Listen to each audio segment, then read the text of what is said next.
আমন্ত্রণ সবাইকে সরাসরি বিশেষ আলোচনা কেমন বাংলাদেশ অনুষ্ঠানে সঙ্গে আছে আমি সৈয়দ আশিক রহমান। অনুষ্ঠানটি সম্প্রচার হচ্ছে সালাম স্টিলের সৌজন্যে। দর্শক, দেশের প্রচলিত আইনে সব ধরনের জুয়া নিষিদ্ধ এবং শাস্তিযোগ্য অপরাধ, অথচ সেই জুয়া এখন Mostbet, Crickex, 1x bet, Betwinner, bet 365, Melbet, Bangladesh line bet, Bangladesh Jeetwin, Parimatch সহ শত শত অ্যাপের মোড়কে ছড়িয়ে পড়েছে সারা দেশে। 10 টাকা থেকে শুরু করে এসব অ্যাপে বাজি ধরা হয় লক্ষ টাকার। যাদের স্মার্টফোন নেই তাদের অনেকে ঘন্টা প্রতি 200 থেকে 300 টাকায় মোবাইল ভাড়া করে, মানে স্মার্টফোন ভাড়া করে জুয়া খেলছে। সক্রিয় এজেন্টদের মাধ্যমে এসব জুয়া খেলা হচ্ছে প্রত্যন্ত গ্রামেও। কৌতূহল আর লোভের ফাঁদে পড়ে বিভিন্ন অ্যাপে জুয়া খেলছে দেশের উঠতি বয়সী তরুণ, বেকার, যুবক থেকে শুরু করে শিক্ষিত, অশিক্ষিত, শহরে এবং গ্রামের মানুষ। জুয়ার নেশায় বুঁদ হয়ে সর্বস্ব হারিয়ে এদের অনেকেই পা বাড়াচ্ছেন নানান ধরনের অপরাধের পথে। কেউ কেউ আত্মহত্যার পথও বেছে নিচ্ছেন। অনলাইন জুয়ায় নিঃস্ব হয়ে কেউ কেউ মাদকাসক্ত হয়ে পড়েছেন। কেউ কেউ জুয়ার টাকা জোগাড়, ছিনতাই, অপহরণ, খুনের মতো অপরাধে জড়িয়ে পড়ছেন। এবং কিছুক্ষণ আগে যেটা বলছিলাম যে আত্মহননের পথও সব কিছু হারিয়ে বেছে নিচ্ছেন অনেকে। নিষিদ্ধ জুয়ায় প্রলুব্ধ করতে সোশ্যাল মিডিয়া থেকে শুরু করে নানান কৌশলের চটকদার বিজ্ঞাপন প্রচার করা হচ্ছে মূল ধারার গণমাধ্যমেও। এমনকি সেসব বিজ্ঞাপনে মডেল হচ্ছেন দেশের শীর্ষস্থানীয় সেলিব্রিটিদের কেউ কেউ, আবার কেউ কেউ হয়েছেন অ্যাম্বাসেডারও। দেশে ছড়িয়ে পড়া অনলাইন জুয়ার অ্যাপগুলোর বেশিরভাগই পরিচালিত হচ্ছে রাশিয়া, মালয়েশিয়া, ভারত, ইন্দোনেশিয়া সহ কয়েকটি দেশ থেকে। আর বাংলাদেশে কাজ করছে এসব অ্যাপের স্থানীয় এজেন্ট। সারা দেশে ছড়িয়ে থাকা এসব এজেন্টদের কয়েকজনকে গ্রেপ্তারও করেছে আইন শৃঙ্খলা বাহিনী। বিটিআরসি বন্ধ করে দিয়েছে জুয়ার 331টি ওয়েবসাইট। তারপরেও দেশে এখনও সক্রিয় রয়েছে 3 শতাধিক ওয়েবসাইট। ওয়ার্ল্ড গ্যামলিং মার্কেটের রিপোর্ট বলছে 2022 সালে শুধু অনলাইন জুয়ার বাজার মূল্য ছিল 6,353 কোটি মার্কিন ডলার। মুদ্রা বিনিময়ের বর্তমান হারে যা 7,43,000 কোটি টাকারও বেশি। 2023 সালে জুয়ার এই বাজারে প্রবৃদ্ধি হয়েছে 11% বেশি। গেল বৃহস্পতিবার জাতীয় সংসদে অর্থমন্ত্রী জানিয়েছেন, অনলাইন জুয়ার মাধ্যমে বাংলাদেশ থেকে বিপুল পরিমাণ টাকা বিদেশে পাচার হয়ে যাচ্ছে এবং এর পরিমাণ ক্রমাগত বাড়ছে। এমন একটি ভয়াবহ চিত্রকে সামনে রেখে দর্শক, আজ আমাদের আলোচনার বিষয় অনলাইন জুয়া প্রতিরোধের বাংলাদেশ চায়। আর এই বিষয়ে আলোচনার জন্য আজ আমাদের সঙ্গে স্টুডিওতে আছেন জাতীয় ভোক্তা অধিকার সংরক্ষণ অধিদপ্তরের মহাপরিচালক AHM শফিকুজ্জামান, ঢাকা মেট্রোপলিটন পুলিশের অতিরিক্ত পুলিশ কমিশনার, গোয়েন্দা বিভাগ মোহাম্মদ হারুন রশিদ, বিপিএমবার, পিপিএমবার, সিনিয়র সাংবাদিক জুলফিকার আলী মানিক, ঢাকা বিশ্ববিদ্যালয়ের শিক্ষক ডক্টর রাশেদা রনক খান। অনলাইনে যুক্ত আছেন সুপ্রিম কোর্টের সিনিয়র অ্যাডভোকেট ব্যারিস্টার তানজিবুল আলম এবং বেসিসের সাবেক সভাপতি প্রযুক্তিবিদ ফাহিম মাসরুর। দর্শক, আপনিও চাইলে আলোচনায় যুক্ত হতে পারেন, আপনার মতামত প্রশ্ন জানাতে পারেন। এই জন্য ফোন করুন স্ক্রলে দেখানো নম্বরে। যাচ্ছি মূল আলোচনায়। জনাব জুলফিকার আলী মানিক, আপনাকে দিয়ে আমাদের আজকে আলোচনা শুরু করছি। দেশের আইনে জুয়া নিষিদ্ধ এবং শাস্তিযোগ্য অপরাধ, অথচ বেটিংয়ের নামে অনলাইন জুয়ার প্রবণতা ব্যাপকভাবে বেড়ে গেছে এবং এটা রীতিমতো প্রকাশ্যে হয়েছে। মানে আমি শুরুতেই যেটা বলছিলাম যে অনেক টেলিভিশনে পর্যন্ত প্রোমো দিয়ে কিংবা আপনার রীতিমতো বিজ্ঞাপন বানিয়ে ব্র্যান্ড অ্যাম্বাসেডার হয়ে একেবারে তারকা পর্যায়ে ব্র্যান্ড অ্যাম্বাসেডার কাজটি করেছে। কিন্তু আমাদের প্রশ্ন হলো, আমাদের কি মানে এই জিনিসগুলো যে হচ্ছে, এই জিনিসগুলো যে ভয়াবহ আকার ধারণ করছে, দেশে যে মানে যাদের এগুলো দেখার কথা, এটা কিন্তু এর 3-4টা দিক আছে। একটা হলো মানি লন্ডারিং, কারণ অবৈধ জিনিস টাকাটাও ভাবে যাচ্ছে। একটা হলো এটার ভয়ঙ্কর একটা ক্ষতিকর প্রভাব, বিশৃঙ্খলা, এই সব কিছু আপনার বিশ্লেষণ শুনতে চাই। এগুলো সবার চোখের সামনে শুরু হয়ে আজকে এত খারাপ অবস্থায় চলে গেল কিভাবে? এখন এত খারাপ অবস্থায় চলে গেল জিনিসটা হয়ে আসছে বলেই তো। দেখেন, সমাজে এটা তো অনলাইন জুয়া নিয়ে আলোচনা করতে বসছি। আমাদের সমাজে তো যে ঘুণ যেভাবে খায় সব কিছু, এই ঘুণে খাওয়ার মতো কিন্তু অনেক কিছু খেয়ে ফেলার পরে কিন্তু আমরা টের পাই। তো যখন টের পাই মনে হয় এটা দেরি হয়ে গেছে, মনে হয় এটার প্রতিকার কি হবে, তখন আমরা ঘটনার আগে না দৌড়িয়ে ঘটনার পিছনে দৌড়াইতে থাকি। এই যে আজকে যেটা বিষয় অনলাইন জুয়া, আমরা কিন্তু এখন ঘটনার পিছনে, ঘটনা ঘটে গেছে এটার পিছনে দৌড়াচ্ছি। তো এখন ওইটাই আপনি বলতে চাচ্ছেন যে যখন দড়িটা টেনে ধরার দরকার ছিল, লাগাম টেনে ধরার যখন দরকার ছিল, তখন তো আমরা এটা করতে দেখিনি। আমরা টেলিভিশনে পর্যন্ত আপনার এটার প্রচার দেখেছি, বিজ্ঞাপন দেখেছি। এখন দেখেন যে আমরা যখন অনলাইন জগতে ঢুকে গেছি, আমরা তো অনলাইন জগতে ঢুকে গেছি সারা বিশ্ব অনলাইন জগতে এগিয়ে যাওয়ার পরে সেটা আমরা পেয়েছি, সেটা সুফল পাবো বলে আমরা ঢুকে গেছি। কিন্তু ঢোকার সময় আমরা ভাবিনি যে এটার কুফলটা কি কি আছে। আমরা তো হই হই করে ঢুকেছি, ফলে আমাদের যে কুফলটা কিভাবে আছে এবং এটা মোকাবেলা, এই চিন্তা কিন্তু ছিলই না। আর চিন্তা যেহেতু ছিল না, প্রস্তুতিও ছিল না। ফলে যখন কুফলগুলি আসা শুরু করেছে, তারপরে কিন্তু আমরা ওইটার পিছনে ছুটা শুরু করেছি, এটা কেমনে ঠেকাবো, এটা কেমনে ঠেকাবো, এটা কেমনে ঠেকাবো। এখন এসে আপনি বলছেন অনলাইন জুয়া নিয়ে উদ্বেগ। এখন অনলাইন জুয়া নিয়ে এই যে দেখেন যে আপনি নিজেই বলেছেন গত বেশ কয়েক বছর ধরে পুলিশের কিছু অভিযান হয়েছে, পুলিশ অনেককে অ্যারেস্ট করেছে, এজেন্ট ধরেছে, অনেকগুলো অ্যাকাউন্ট কিন্তু বাংলাদেশ ব্যাংকের ইয়েতে প্রায় 50,000 এরকম অ্যাকাউন্ট আছে যেগুলি জুয়ার, ওগুলি কিন্তু বন্ধ করেছে। এজেন্টদের কিছু অ্যাকাউন্ট আছে যেগুলিকে জব্দ করেছে। ফলে এগুলি সবই কিন্তু অনেক কিছু ঘটে যাওয়ার পরে, ঘটার আগে না। অর্থাৎ আমাদের এখানে আমি মনে করি যে কোনো কিছু যখন প্রবর্তন করা হয়, আমরা শুধু তার ভালোটা চিন্তা করে নেমে পড়ি, কিন্তু এটার ডিমেরিট, খারাপ দিকগুলো যদি জানা থাকতো বা আমরা একটু দূরদর্শী হতাম, তাহলে কিন্তু ওই জায়গায় যে চেক পয়েন্টগুলি, তাহলে কিন্তু ঘটনা ঘটার আগে থেকে আমরা জিনিসটা করতে পারতাম। এখন দেখেন যে জুয়া নিষিদ্ধ, এখন কিন্তু জুয়া নিষিদ্ধর পরেও কিন্তু অনলাইন জুয়া ধরতে গিয়ে আইনে আপনি কিন্তু একটা বিপদে পড়ছেন। কেন? কারণ হচ্ছে ব্রিটিশ আমলের যে আইনটা 1867 সালের জুয়া নিষিদ্ধ আইন, সেই আইনে প্রথমত হচ্ছে 24 সালে ওই আইন আসলে দিয়ে কিছু লড়তে পারবেন না, 200 টাকা জরিমানা, এইটা দুর্বল। এখন আপনি ওই আইন দিয়ে তো অনলাইন আইন ধরতে পারছেন না, কারণ ওই আইনে তো অনলাইন জুয়ার গল্প বলা নাই। এখন আপনাকে একটা আইন করতে হবে। সেই আইনের তো এই যে কিছুদিন আগে আমি যদি ভুল না করি 2 মাস আগেও বোধহয় পুলিশ উইকের ওইখানেও আমাদের পুলিশের যিনি প্রধান উনি বলেছেন একটা আইন দরকার এই অনলাইন জুয়া টাকা।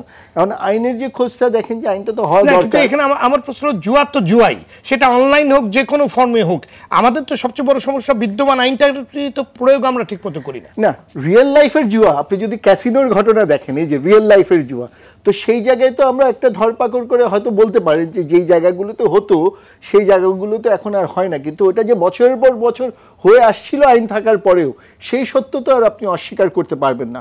ফলে আমাদের হয় দেখেও না দেখার ভান করা একটা ব্যাপার আছে, অথবা দেখেও সেটার একটা পার্টনার হয়ে যাওয়ার একটা ব্যাপার আছে, কিন্তু দুই দিকেই সমস্যা। কিন্তু অনলাইনের যে লটা, আমি একটাই বলি, লয়ের একটা প্রবলেম হচ্ছে লয়েতে এভিডেন্স লাগবে। ফলে আপনি অনলাইনের যে এভিডেন্স আর আপনার রিয়েল লাইফের ওই লতে যে প্রসিকিউট করার যে এভিডেন্স, দুইটা কিন্তু দুই রকম।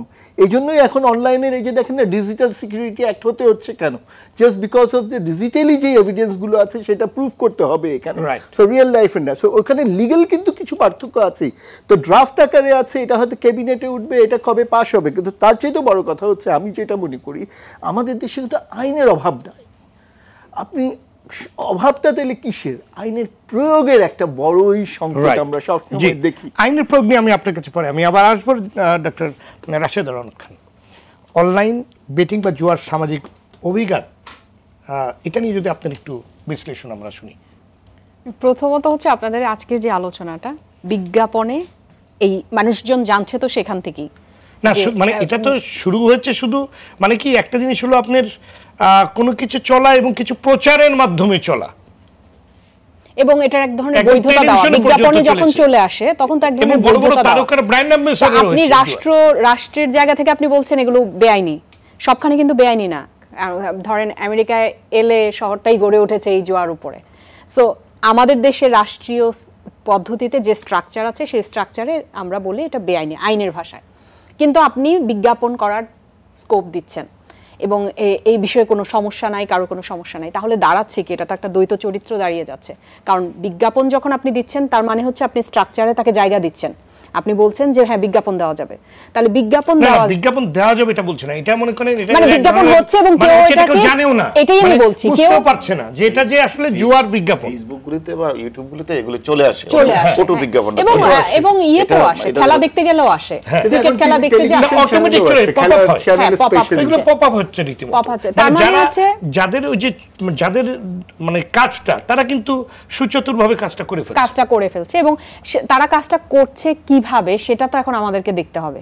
কেন করছে, কারা করছে, এই জায়গাগুলো নিয়ে, অর্থাৎ আমি বলতে চাচ্ছি এখানে একটা দ্বিচারী জায়গা কিন্তু তৈরি হয়ে যাচ্ছে যে আমরা যদি স্ট্রাকচারালি বলি এটা বেআইনি, তাহলে এটা বেআইনি হিসেবেই গণ্য হওয়া উচিত। তাহলে সেটা আবার পপ আপ হয় কিভাবে? এখন যদি আমি বলি যে না, বিজ্ঞাপন উপর আমার হাত নাই, আমার কন্ট্রোল নাই, তাহলে সেটা ভিন্ন কথা। সেটা তো একটা রাষ্ট্রের হতে পারে না নিশ্চয়ই। ওইটা হচ্ছে গুরুত্বপূর্ণ বিষয়। এখন এই জায়গাটা নিয়ে একটা কাজ করার বিষয়। একই সাথে আপনি সূচনায় বলছিলেন যে আমাদের অনেক সেলিব্রিটিরা যারা সমাজে আইডল, হাজার হাজার লাখ লাখ যুবকের কাছে আইডল, তারাও কিন্তু বুঝে না বুঝেও এটার বিজ্ঞাপন করেছে। এখানে এসছে অনেক আপনাদের এখানে না বুঝার। সাকিব আল হাসান একটা কন্ট্রাক্ট করছিল একটা বেটিং এর সাথে, পরে অবশ্য ওই সমালোচনার মুখে সে ওখানে ইয়ে করেছে। এই জায়গাগুলো খুব গুরুত্বপূর্ণ যে এই ধরনের যারা সেলিব্রিটি থাকবেন, যাদেরকে অনেক হাজার হাজার লাখ লাখ মানুষ ফলো করে, তারা এগুলোর সাথে জড়িত হচ্ছে, সেক্ষেত্রে আবার কি করা দরকার।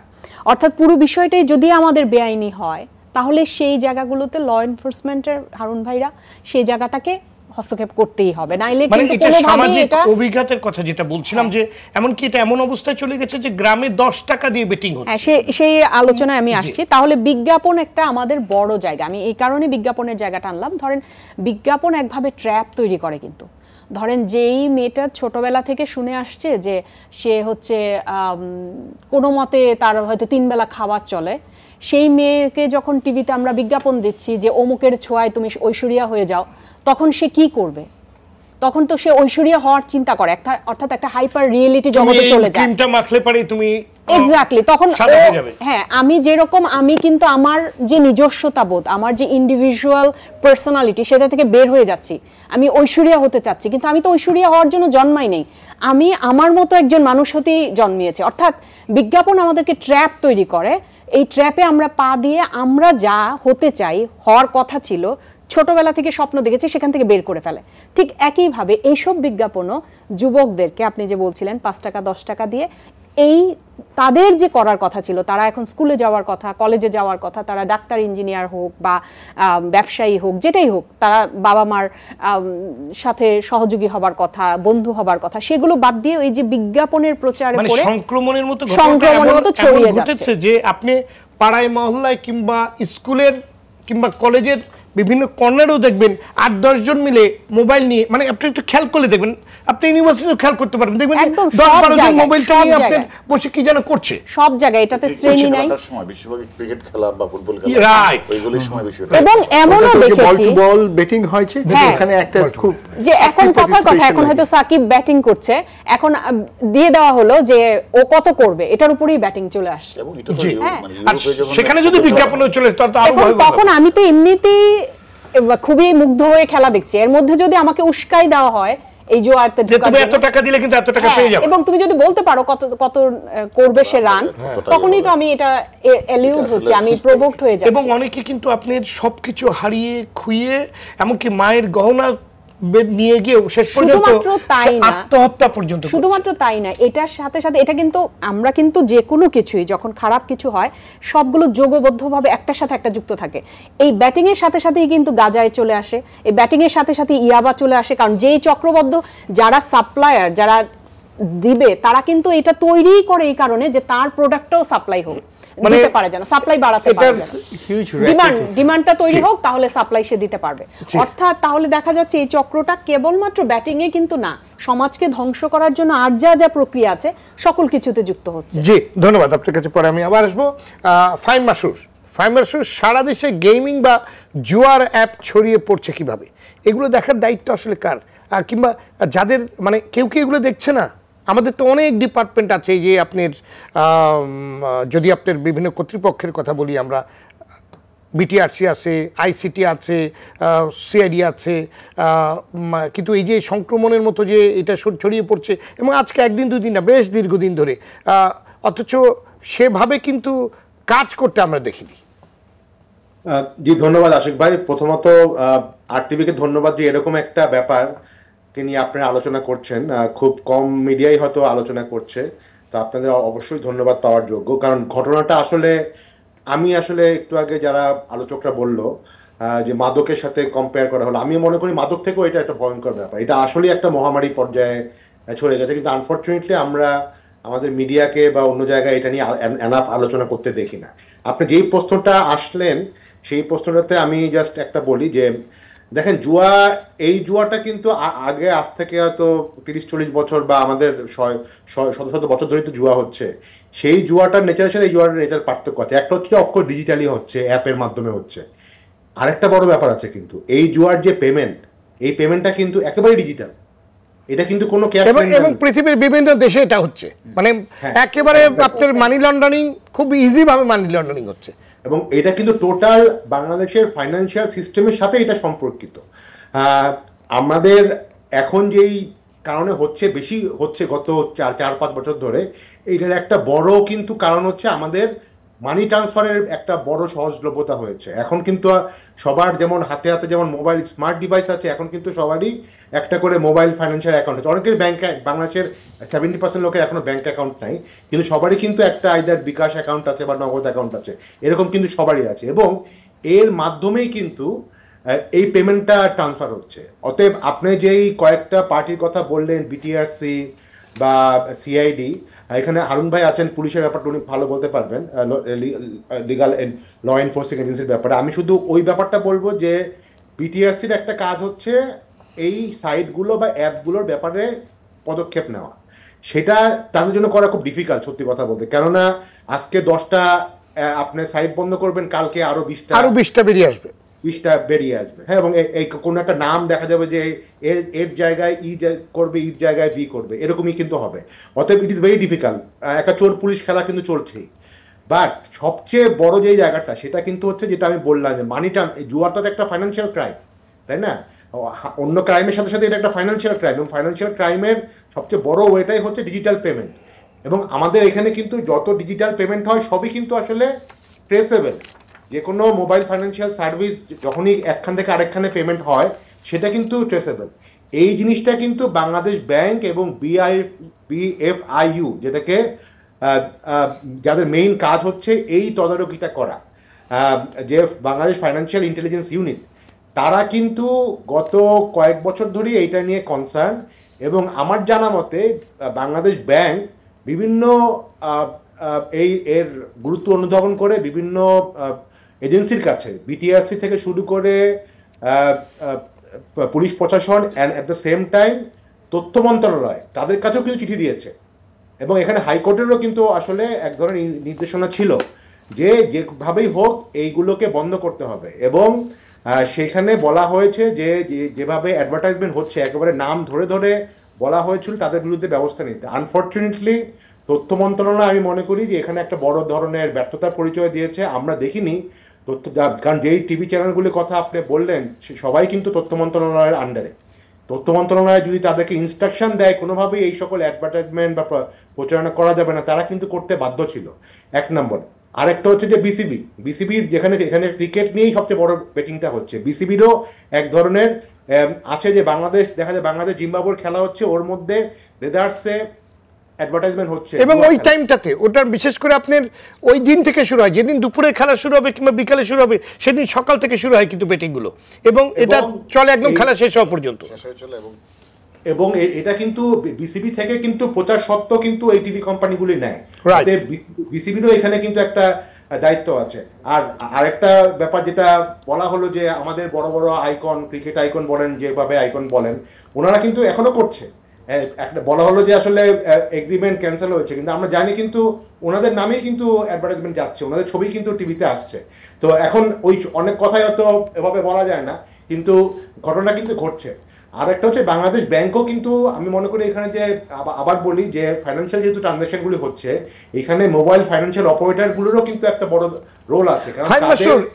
এখানে একটা টেকনিক্যাল বিষয় আপনার কাছে আমি জানতে চাই। যেমন দেখেন, উন্নত বিশ্বের কথা যদি বলেন, কিছুক্ষণ আগে রাশেদ রনক বললেন যে আমেরিকাতে তো কিংবা পৃথিবীর মানে ইউরোপ আমেরিকায় তো একেবারে জুয়াটাকে ওরা মানে আইন সিদ্ধ করেছে, মানে আইনগতভাবে, কিন্তু সেখানেও কিন্তু একটা নির্দিষ্ট আছে যে কারা করতে পারবে, কারা কোনো নির্দিষ্ট জায়গায়, এবং সেখানে কিন্তু অনলাইনে একেবারে স্ট্রিক্টলি অনলাইনে কিন্তু ওখানে পাওয়া যায় না, এটা অনলাইনে আসতেই পারে না। তো আমাদের যারা টেকনিক্যাল, বিশেষ করে মনে করেন সাইবার ক্রাইম কিংবা আইসিটি কিংবা যারা এইসব ব্যাপারে এক্সপার্ট, কিংবা বাংলাদেশ ব্যাংকেও তো এরকম এক্সপার্ট থাকার কথা, যারা এই জিনিসগুলো খুব ভালো বুঝে এবং সাথে সাথে এগুলোর বিরুদ্ধে ব্যাপারে অ্যাকশন নেবে, সেটা তো আমরা দেখি না। আশিক ভাই, সেখানে কি তাহলে ঘাটতি আছে? আশিক ভাই, টেকনোলজি কোনো সমস্যা না, টেকনোলজি আসলে কোনো সমস্যা না। এখন আমরা সবসময় বলছি আমরা আর্টিফিশিয়াল ইন্টেলিজেন্স, মেশিন লার্নিং নিয়ে কাজ করছি, সারা বিশ্বের সাথে আমরাও এগিয়ে যাচ্ছি। আমাদের হাতেই এখন অনেক টেকনোলজি আছে যেটা দিয়ে আইডেন্টিফাই করা যায় কোন অ্যাকাউন্ট থেকে কোন অ্যাকাউন্টে এই জুয়ার লেনদেন হচ্ছে। এবং বাংলাদেশের যে মোবাইল কোম্পানিগুলো বলেন বা মোবাইল ফাইন্যান্সিয়াল কোম্পানিগুলোর বলেন, এদেরও এই টেকনোলজি আছে, কিন্তু এদের সবাই তাদের ব্যবসাটা প্রোটেক্ট করার জন্য, কারণ ওদেরও আসলে অনেক ব্যবসা ডিপেন্ড করে এই জুয়ার লেনদেনের উপরে। যত বেশি লেনদেন হয় ওদের ব্যবসাটাও বাড়ে। তো সেইখানে আপনি দেখবেন হাজার হাজার নকল সিমে বাজার ভরে গেছে, এবং এই নকল সিমের মাধ্যমে কিন্তু ক্রাইমগুলি হচ্ছে। তো মোবাইল কোম্পানিগুলো কিন্তু ইচ্ছা করলে পারতো এই নকল সিমগুলো বা ভুয়া সিমগুলো, ভুয়া এনআইডি দিয়ে যেই সিমগুলো হচ্ছে ওগুলির মাধ্যমে কিন্তু এই জুয়ার লেনদেনগুলি হচ্ছে, ওগুলি কিন্তু তারা বন্ধ করতে পারতো। যে মানে পারতো, কিংবা এগুলো আসলে বন্ধ করা যায়। আপনার কথা আমি যেটা বুঝতে পারছি, আপনার কাছে পরে আমি আবার আসবো। জনাব হারুন রশিদ, অনলাইন জুয়ার আসক্তি বাড়ছে, এতে তরুণ এবং শিক্ষার্থীদের একটি বড় অংশ জড়িয়ে পড়ছে, এমনকি একেবারে সেই আপনার রিক্সা পুলার কিংবা আপনার ভ্যান চালক, মানে অতি দরিদ্র মানুষও কিন্তু এই নেশার মধ্যে ঢুকে যাচ্ছে, তারা সর্বস্ব খোলাচ্ছে, হারাচ্ছে। এটা আমি আপনার কথা ধন্যবাদ যে আসলে বাংলাদেশের যে পরিপ্রেক্ষিতে আমরা একসময় যখন আমরা বিভিন্ন জেলাগুলিতে চাকরি করেছি, তখন আমরা সকল জায়গাগুলিতে যেতাম, কমিউনিটি পুলিশিং সভা, বিট পুলিশিং যেগুলি করতাম, সেখানে আমরা একসময় মাদকের বিরুদ্ধে, যে মাদকাসক্ত হয়ে যাচ্ছে, আমাদের স্কুলগামী ছাত্রছাত্রীরা মাদকাসক্ত হয়ে যাচ্ছে, তাদেরকে বাঁচাতে হবে, অভিভাবকদের এগিয়ে আসতে হবে, এ ধরনের স্লোগান নিয়ে কিন্তু আমরা বিভিন্ন থানাগুলিতে, বিভিন্ন এলাকাগুলিতে মহল্লা যেতাম। কিন্তু ইদানিং যাবৎ মানে আমরা ওই যে কথাটা একটু আগে উনি বলেছিলেন লাস ভেগাস, হয়তো লাস ভেগাসে বা আমরা সেখানে যাই, যে কারণে সেখানে জুয়া খেলা হচ্ছে, বা পৃথিবীর বিভিন্ন দেশগুলিতে এরকম বিভিন্ন ধরনের ক্যাসিনো, যে ক্যাসিনোগুলি করাই হচ্ছে, সেখানে মানুষ যাবে, সেখানে আপনি ডলার ঢোকাবেন বা সেখানে আপনার কয়েন দিবে অথবা চিপস দিবে, সেটার ভিত্তি করে আপনি খেলতে থাকবেন, শেষ হয়ে যাবে আপনার খেলা। আবার এটা একটা নেশা, আপনি যেটা বলেন এটা আসক্তি।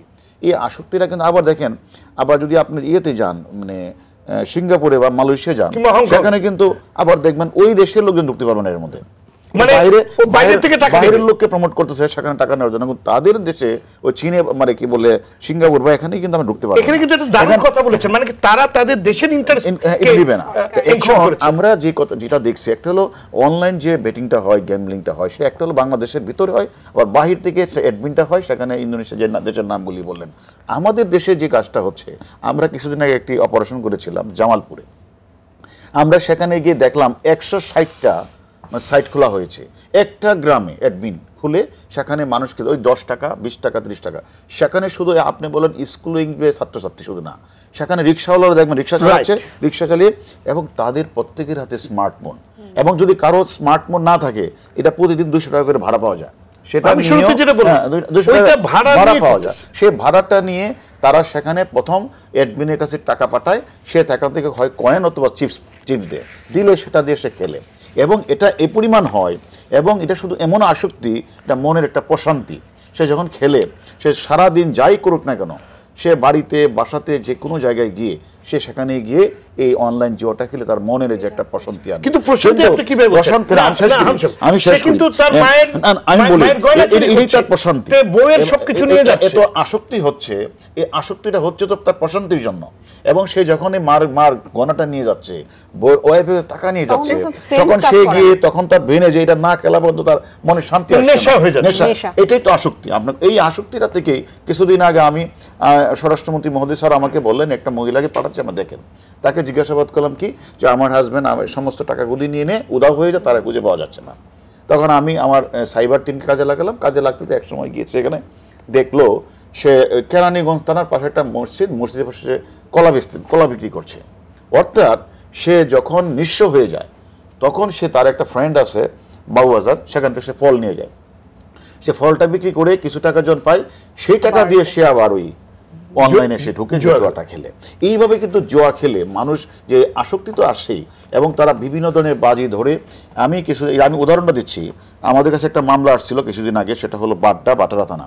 সেখানে ওই যে ছেলেটা ড্রাইভার, সে ওই অনলাইনে জুয়ার আসক্তি হয়ে যায়। আসক্তি হয়ে যাওয়ার পরে সে তখন তার গাড়ি চালাচ্ছে, হঠাৎ করে একদিন তার এমন টাকার দরকার পড়েছে, তার যে মালিককে মেরে ফেললেন। আমরা তো আসলে এই মার্ডারটা কীভাবে হলো আমরা খুঁজে পাচ্ছিলাম না, সে তাকে খুঁজে একসময় তাকে আমরা ধরে নিয়ে আসলাম। তাকে বললাম, তুমি কেন বললা? আমি যখন সব কিছু নিঃস্ব হয়ে যায়, তখন আমার কাছে মনে হয়েছে যে আমার যে গাড়ির দরকার, তাকে মেরে আমি তার বাসা থেকে যা পাবো তা নিয়ে যে আমি আবার জুয়াটা খেলবো। তাহলে এখন এমন আসক্তি আসছে, সে একদিকে তার পরিবন্ধকে ছেড়ে যাচ্ছে, আরেকটা আসক্তি আছে, সে এমন অবস্থা হচ্ছে যে মাদক খেতে হয় না, সে খেলতে খেলতে তার নেশা এমন জায়গায় পৌঁছায়, এটা মাদকের চেয়েও ভয়াবহ ধারণ করে, তখন তাকে সব ভুলে যায়। এই কাজটা করার জন্য আমরা কিন্তু অনেককে গ্রেপ্তার করেছি। একটু আগে আপনি বলেছেন যে বালিয়াডাঙ্গা ঠাকুরগাঁও সে একজন কিছুদিন আগে আত্মহত্যা করেছে, চট্টগ্রামে আত্মহত্যা করেছে, আত্মহত্যার পরিমাণ কিন্তু বেড়ে গেছে। যে আপনার অফিসের একজন বললেন আমাদের কিশোরগঞ্জে বাড়ি, সে আত্মহত্যা করলেন। এইভাবে যে দুনিয়া দিন দিন বৃদ্ধি পাচ্ছে, এতে আইন শৃঙ্খলা মানে আমরা যদি আসক্তি থেকে আমরা যেমন বিভিন্নভাবে আমরা যেমন মাদকের বিরুদ্ধে যেমন আমরা গণ অভিযান পরিচালনা করেছি, সচেতনতার কাজ করেছি, এটার বিরুদ্ধেও আমাদের ওই যে কথাটা বললেন আমাদের বিটিএস-এরকে এগিয়ে আসতে হবে। যখনই ওই যে বিজ্ঞাপন দিয়ে যে এখনই যদি আপনি আসেন আপনি লাখপতি হয়ে যাবেন, কোটিপতি হয়ে যাবেন, আপনি কিনেন, তখন আপনি বলে আপনি অফারটা দে। আমার সামনে যখন বারবারই অফারটা আসতেছে, আপনি লাখপতি কোটিপতি হয়ে যাবেন। হারুন রশিদ, আমাদের একটা বিরতিতে যেতে হবে, কিন্তু বিরতির পর আপনার কাছ থেকে একটা জিনিস জানতে চাই যে এই যে বিজ্ঞাপনগুলো আসছে, এই যে বিজ্ঞাপনগুলো পপ আপ হচ্ছে, কেউ তো দিচ্ছে, কেউ তো চালাচ্ছে, এগুলো বন্ধ করার জন্য আপনাদের কি উদ্যোগ আছে কিংবা কি উদ্যোগ আপনারা নিতে পারবেন, সেটা আমরা শুনবো একটি বিরতির পর। দর্শক, সালাম স্ট্রিট কেমন বাংলাদেশ অনুষ্ঠান নিচ্ছে একটি বিরতি, ফিরে আসছে অল্প সময়ের মধ্যেই, সাথেই থাকুন।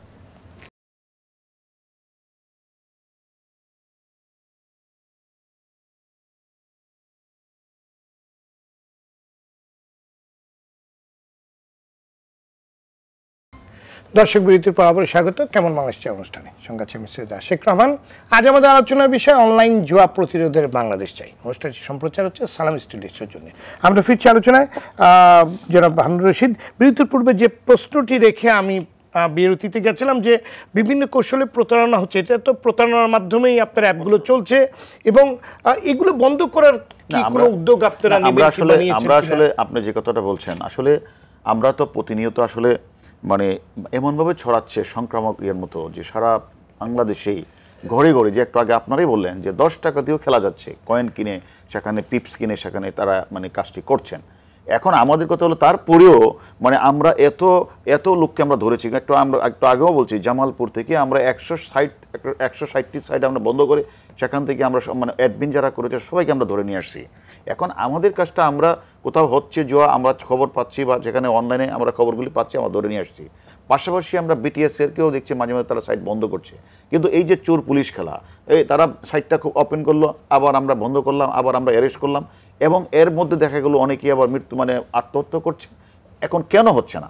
এটার কারণটা হচ্ছে যে আমরা মানে মাদক দ্রব্যের মতো বা ওই যে ইয়াবা সেবনকার যারা করে এদেরকে আমরা শুধু গ্রেপ্তার করি, যারাই মাদকটা খায় তাদের গ্রেপ্তার করি, কিন্তু যারা সাপ্লায়ার আমরা সাপ্লায়ারদের কিন্তু তারা আমরা ধরতে পারছি না, অথবা আমরা সাপ্লায়ারকে ধরছি, যারা খাচ্ছে এদের ধরছি না। তা আমাদের কথা হলো যে খায় তাকেও ধরতে হবে, যে সাপ্লাই তাকেও ধরতে হবে। এই ক্ষেত্রেও আমাদের এখন যেটা হচ্ছে, আমরা যারা মানে এইটাকে খেলছি, যারা প্রমোট করছে, যারা অ্যাডমিনের দায়িত্ব পালন করছে, এবং এই লোকগুলির তো আমরা পাচ্ছি না। আমরা হলো রোড লেভেলে যাদেরকে পাচ্ছি, যারা খেলছে তাদের মোবাইলটা চেক করছি, তাদেরকে নিয়ে আসছি, এবং অনেকে পরিবার থেকে যখন কমপ্লেন করে সেক্ষেত্রে আমরা গিয়ে তাদেরকে আইনের আওতায় আনার চেষ্টা করেছি। কিন্তু তাদের যদি আনলাম, ধরে নিয়ে আসলাম, কাউকে কিন্তু আমরা কিন্তু যে ভালো শাস্তি দেওয়া, তাদেরকে আদালতে নেওয়া, তাদের বিচার কার্য করা, এগুলি কিন্তু আমরা পারছি না। কারণ আপনি জানেন যে 1972 সালে আমাদের সংবিধানে 18(2) দ্বারা কিন্তু বলা আসে যে গণিকাবৃত্তি এবং জুয়া দুইটা কিন্তু নিষিদ্ধ করা আছে, কিন্তু এটা খেলা যাবে না, খেললে কি হবে এই ধরনের কোনো বিশ্লেষণ সেখানে নেই। এবং আমরা যে আইনটা এখন আমরা ইউজ করি, আপনি আইনটার কথা বলেছিলেন যে 1860 সালে যে পাবলিক গ্যাম্বলিং অ্যাক্ট যেটা বললেন, এই অ্যাক্টটি কিন্তু 3 ধারা এবং 4 ধারা। সেখানে একটাতে বলা আছে যে যদি কোনো জায়গায় কোনো ঘরের মধ্যে সাহায্য করে কোনো বা তার হেল্প করে, এরকমভাবে তার জরিমানা হবে ধরেন 200 টাকা, আর ধরেন 3 মাসের জেল। আর যদি যে এটাকে মানে যে ঘরটা যে খেলবে, অথবা সেই ঘরে যদি তাস পাওয়া যায় অথবা উপক্রম কিছু পাওয়া যায়, তাহলে 100 টাকা বা মানে 2 মাস। এটা দিয়ে তো একটা মানুষ তো ওপেন খেলে, একটু আগে আপনি বলছিলেন যে ওপেন, আমরা রাস্তার মোড়ের স্টেশনের মোড়ে দেখতাম 5-6 জন বলে তারা তাস খেলছে এবং কিছু টাকা। এটাকে এই আইনটার এত কম যে আমার মনে হয় যে তার অপরাধের ধারা বা তাদের যে শাস্তিটা এত কম যে তারা এক জায়গায় বসে খেললো, তাদের মনে হয় তারা কোনো শাস্তির আওতায় পড়বে না। এখন আমার যেটা এটা যদি এখন আমি যখন কাউকে ধরার জন্য আমি যখন কাউকে অ্যারেস্ট করে নিয়ে আসবো, সে যদি এখন আইনটা যদি এরকম থাকতো আমাদের যে তাকে ধরলে জেলে পাঠালে সে 5 বছর জেল খাটবে, 5 লক্ষ টাকা জরিমানা দিবে, তাহলে বোঝা যেত যে সকল মানুষের মধ্যে একটা মানে তাদের শাস্তির এটা যদি বেড়ে যেত। এবং আমরা বিটিআরসি যদি প্রতিদিন এটা মনিটরিং করতো যে কোন বিজ্ঞাপনটা আসছে, বিজ্ঞাপনটা আসার সাথে সাথে সাইট থেকে এটা বন্ধ করে দিবে, এবং যারা এই বিজ্ঞাপনটা চালায় তাদের লোকেশনটা নিয়ে আমাদের দিলে পরে আমরা তাকে গ্রেপ্তার করে নিয়ে আসবো। এবং আশার আলো একটা হলো, আমরা এবার কিন্তু আমাদের পুলিশই কিন্তু আইনমন্ত্রী মহোদয়ের কাছে কিন্তু আমরা সেই সাপোর্টটা করেছি যে এবং সেখানে 2023 সালে কিন্তু একটা আইন হওয়ার জন্য সেখানে কিন্তু একটা ধারাও সংশোধন করা হচ্ছে যে পাবলিক মানে গ্যাম্বলিং অ্যাক্টের যে একটা ধারা, সেখানে 5 বছরের মানে জেল এবং 5 লক্ষ টাকা জরিমানা বা 3 বছরের জেল এরকম একটা প্রভিশন রেখে একটা আইন করা হচ্ছে। আমার মনে হয় আইনটা যদি হয় আর ওই লোকগুলো যদি জানে যে স্কুল কলেজের ছাত্ররা তারা তাদের হাতে এখন মোবাইল দেওয়া হচ্ছে, আমার কথা হলো হালির সমস্ত দায়িত্ব আমার আপনার না, আমাদের পুলিশ বাহিনীতে আমরা দায়িত্ব পালন করছি, পাশাপাশি আমার যে প্যারেন্টস যারা রয়েছে তাদের যে ব্যর্থ প্যারেন্টস যাদেরকে বলে, তারা যে তাদের বাচ্চাটা স্কুল তাদের কেন এখন যে ওই স্মার্টফোন দিতে হবে কেন, তাদের হাতে এটা দেওয়া দরকার কি? আমরা তো অনার্স পাস করার পর আমরা মোবাইলে দেখেছি, এর আগে তো মোবাইলে দেখি নাই। এখন বাংলাদেশ যেভাবে ডিজিটালাইজেশন মাধ্যমে বাংলাদেশ এগিয়ে যাচ্ছে, এখন রিক্সাওয়ালার হাতে স্মার্টফোন, কিন্তু এটাকে আমি নেগেটিভ দেখছি না, এটা বাংলাদেশ যেভাবে এগিয়ে যাচ্ছে তার সুফল তারা ভোগ করছে। কিন্তু সুফলের জায়গায় যদি তারা যেভাবে ব্যবহার করছে, স্মার্টফোনটা কোন দিকে ব্যবহার হচ্ছে সেটা আমাদের লক্ষণীয়। ধন্যবাদ। এই স্মার্টফোনটা ব্যবহার হচ্ছে অনলাইন বেটিং এর জোয়ার। আপনার কাছে আমি আবার আসবো ব্যারিস্টার তানজিবুল আলম। গত বছরের জুলাই মাসে মহামান্য আদালত সব ধরনের জুয়ার অ্যাপ বন্ধের নির্দেশ দিয়েছেন, অথচ অ্যাপ তো বন্ধ হয়নি, বরং সোশ্যাল মিডিয়া থেকে শুরু করে মূলধারার গণমাধ্যমেও বিজ্ঞাপন দিয়ে জুয়ায় অংশগ্রহণের আহ্বান জানানো হচ্ছে। এটাকে আপনি কিভাবে দেখছেন? আমি তো খুব খারাপ ভাবেই দেখতেছি, এবং আমার ধারণা আপনারা যারা আছেন সবাই খুব খারাপ ভাবেই দেখতেছি, কিন্তু ব্যবস্থাটা নেওয়ার জি।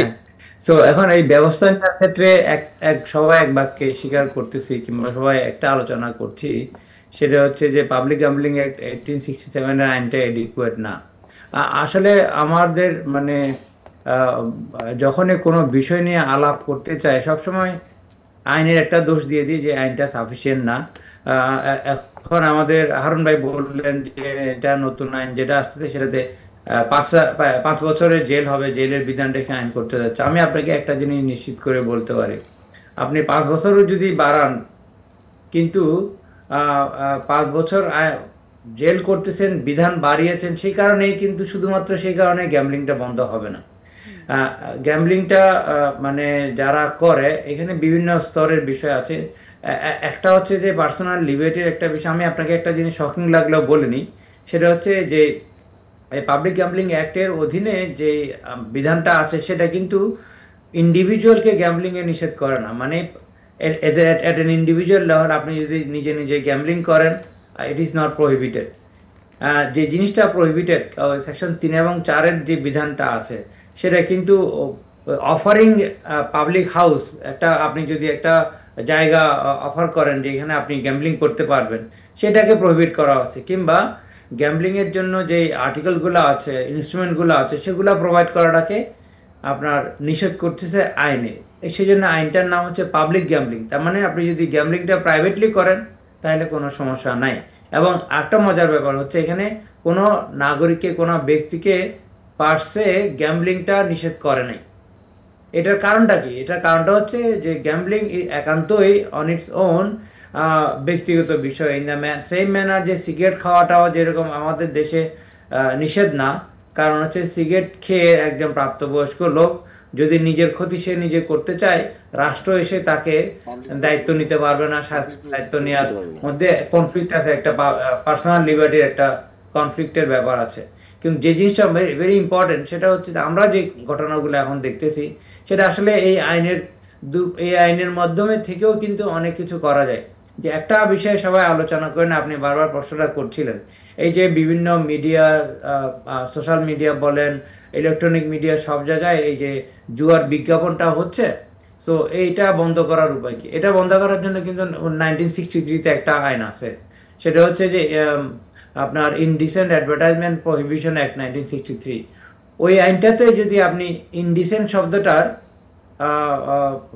মিনিং যেটা দেয়া আছে সেটা দেখেন, কিংবা ডেফিনেশন দেয়া আছে সেটা দেখেন, সেটাতে কিন্তু এই এমন কোনো কিছু দেখানো যেটার ফলে একজন মানুষের মধ্যে উত্তেজনার সৃষ্টি হয়, একজন মানুষের মধ্যে মোরালি করাপ্ট কিংবা ইমোরাল কোনো কর্মকাণ্ডে লিপ্ত হতে প্ররোচিত করে, সেটাকেও কিন্তু ইনডিসেন্ট অ্যাডভার্টাইজমেন্ট বলা হচ্ছে। তার মানে এই যে আপনি ব্যাটিং করেন, আপনি জুয়া খেলেন, আপনি আপনার টাকা কষ্টার্জিত টাকা এভাবে নষ্ট করেন, এই যে আহ্বানটা, এটাও কিন্তু ওই ইনডিসেন্সের ডেফিনেশনের মধ্যে পড়ে।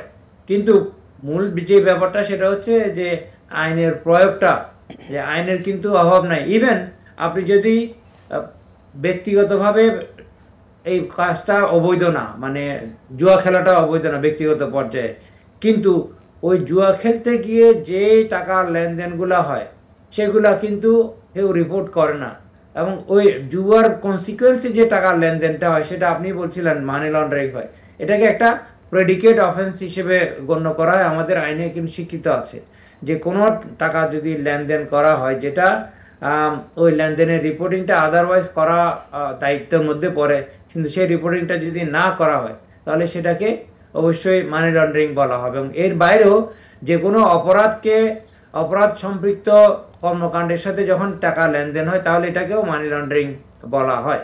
তাহলে এখন আমরা যদি ইন্ডিভিজুয়াল লেভেলে যে খেলছে সে তো একটা টাকা এক জায়গা থেকে আরেক জায়গায় প্রদান করছে, সে কিন্তু ওখানে বলছে না যে আমি এই টাকাটা যেটা দিচ্ছি সেটা আমি জুয়া বাবদ দিচ্ছি, তার মানে হি ইজ মিস রিপোর্টিং। সে যখন অ্যাপের মাধ্যমেও টাকাটা ট্রান্সফার করছে সেই তখন কিন্তু বড়জোর বলে যে এটা ওনার কাছে আমার পাওনা আছে, সেই জিনিসটা দিচ্ছি।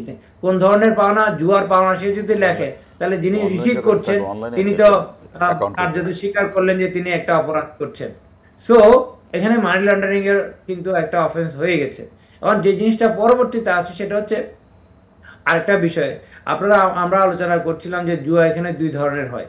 একটা হচ্ছে লোকাল একটা অর্গানাইজেশনের মাধ্যমে লোকালি, খুবই হারুন ভাই যে উদাহরণটা দিলেন যে মাদারীপুরে এরকম 160 জনকে তিনি গ্রেপ্তার করেছেন, ওগুলো হচ্ছে লোকাল লেভেলে অ্যাডমিন সহ করে, এটা উইদিন দ্য কান্ট্রি। আবার যারা একটু স্মার্ট আছে তারা কিন্তু দেশের বাইরে জুয়া খেলছে। তখন এই প্রশ্নটা আসে, কেউ যদি বিদেশে একটা ওয়েবসাইটে গিয়ে জুয়াটা খেলে আসে তাহলে সে টাকাটা কিভাবে পাঠায়? আপনি নিশ্চিত থাকতে পারেন বাংলাদেশের কোনো এই এমএফএস মানে মোবাইল ফিনান্সিয়াল সার্ভিস তার অ্যাপের মাধ্যমে বিদেশে টাকা পাঠাতে পারে না। তার মানে কেউ যদি বাংলাদেশে একটা অ্যাপ ডাউনলোড করে সেই অ্যাপে আপনার খেলেও সে কিন্তু ওই টাকাটা বিদেশে পাঠাতে পারে না। তাহলে সে এটা ডাউনলোড করে খেলে কিভাবে? তাহলে যারা এই খেলাটা অফার করছে তাহলে তাদের ইনসেনটিভটা কোথায়? তাদের ইনসেনটিভ কিন্তু দুই লেভেল। হ্যাঁ, একটা হচ্ছে যে তাদের এখানে লোকাল এজেন্ট আছে, তারা শুধু লোকালে টাকা কালেক্ট করে সেই টাকার কালেক্টেড টাকাগুলো সে হুন্ডির মাধ্যমে কিংবা অবৈধ উপায়ে টাকাটা বিদেশে পাঠায়। তার মানে বিদেশি ওই কোম্পানিটা বাংলাদেশে অপরাধ করছে। এবং আমাদের যে বর্তমানে যে আপনার ডিজিটাল সিকিউরিটি আইনটা আছে সেটা ক্ষেত্রে কিন্তু অতি রাষ্ট্রিক অপরাধ হলেও কিন্তু বাংলাদেশে কিন্তু তার বিরুদ্ধে প্রসিকিউশন করা যায়। আমি জাস্ট একটা উদাহরণ দিতে চাই। রেজার বলে একটা কোম্পানি, RAZER, এটা সিঙ্গাপুর বেস একটা গেমিং কোম্পানি। ওরা কিন্তু বাংলাদেশে এই যে বিজ্ঞাপনগুলো দেখছেন ওখানে সরাসরি ওদের নাম ব্যবহার করতেছে। সিঙ্গাপুরে বসে বাংলাদেশে সে তার গেমিংটা অফার করতেছে, গেমিং অ্যাপটা অফার করতেছে, এবং সে ওইখানে এই লোকালি কিছু অবৈধ এজেন্টকে নিয়োগ করে তাদের মাধ্যমে টাকাটা কালেক্ট করে তাদেরকে একটা কমিশন দিয়ে আপনার বিদেশে পাচার করছে। এই পাচারের কাজটা কারা করছে? এটা কিন্তু এমএফএস ওয়ালারা করার সাধ্য নাই। ওরা কিন্তু ওরা হচ্ছে পেসিভ কালেক্টিং ভেহিকেলের মতো করে ব্যবহৃত হচ্ছে। যে আপনি একজন ডাকাত একটা গাড়িতে করে পাবলিক বাসে করে যদি পরিবহন করে যাতায়াত করে, সে যদি ধরেন এখন যে মেট্রো রেল হয়েছে, যে উত্তরা থেকে রওনা দিয়ে মতিঝিলে এসে সে অপরাধটা করলো, আপনি কি মেট্রো রেলকে দায়ী করবেন? সো আমাদের ওই বিষয়টা বিবেচনা হচ্ছে। ভেরি ইজি টু ব্লেম সে বিকাশ, নগদ কিংবা অন্যান্য এমএফএস যারা আছে, তাদের কতটুকু নলেজ বেস আছে যে তারা নিশ্চিত হতে পারতেছে এই পার্টিকুলার ট্রানজ্যাকশনটা আসলে গেমিং রিলেটেড। কিন্তু তার মানে এটাও না যে তাদেরকে পুরোপুরি দায়িত্ব থেকে অব্যাহতি দেওয়া যায়।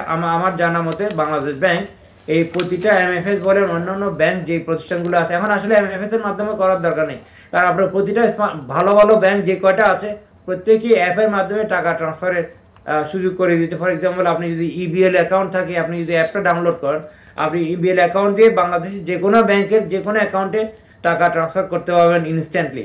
সো এখন প্রশ্নটা হচ্ছে যে রেগুলেটর যারা আছে তারা কতটুকু তাদের দায়িত্ব পালন করছে। এটাকে যদি আপনি ইয়ারডিস্ট্রিক্ট হিসেবে ধরেন তাহলে আপনার প্রত্যেকে ফেল মারবে, খুব ভালোভাবে ফেল মারবে। কিন্তু তারপরেও কিন্তু বাংলাদেশ ব্যাংকের কথা যদি বলেন, বাংলাদেশ ব্যাংক সময় সময় তাদের AML গাইডলাইন বলে একটা জিনিস আছে, সেটা সবাইকে মনে করিয়ে দিয়ে পাবলিশও করে। কিন্তু এই ইন্ডিভিজুয়াল লেভেলে যে অফিসারগুলো আছে, কিংবা এখন যদি আমরা আপনার তাদের মধ্যে যে সিস্টেমগুলো আছে, আইটি সিস্টেম বলেন কিংবা সফটওয়্যার সিস্টেম যেগুলো আছেন, ওগুলো তো ওই ডিটেকশন অ্যাবিলিটিটা কতটুকু মনিটর করা হয় কিংবা কতটুকু ইমপ্লিমেন্টেড হচ্ছে, সেই জায়গাগুলোতে কিন্তু একেবারে কোনো ধরনের মনিটরিং নাই।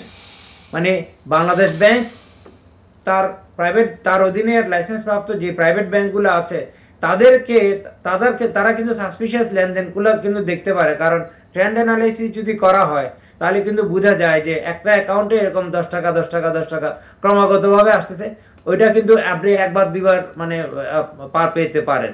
কিন্তু যদি একেবারে ট্রেন্ড সেট করেন তাহলে ইনএসকেপেবলি যে সলিউশনটা আছে সেটা দিয়ে কিন্তু ধরা যায়। কিন্তু প্রশ্নটা হচ্ছে ওই বিড়ালের গলায় ঘন্টাটা কে বাঁধবে। আমরা সব আলোচনা করি, আইনেরও কোনো অভাব নাই, রেগুলেটরেরও ক্ষমতার অভাব নাই, এবং আইন প্রয়োগকারী সংস্থাও এরকম মাঝে মাঝে অভিযান চালায়, কিন্তু আইনের বাস্তবায়ন হারুন ভাই একটা জিনিস স্বীকার করলে অ্যারেস্ট করে 2 দিন থেকে ওরা চলে যায়। কারণ ওই যে তাদেরকে প্রসিকিউশন করে শাস্তির বিধান যে করবেন, ওই ক্যাপাসিটি বলেন, ওই ধৈর্য, ওই এফোর্ট এবং ওই ডেডিকেশন ওনাদের মধ্যেও নেই।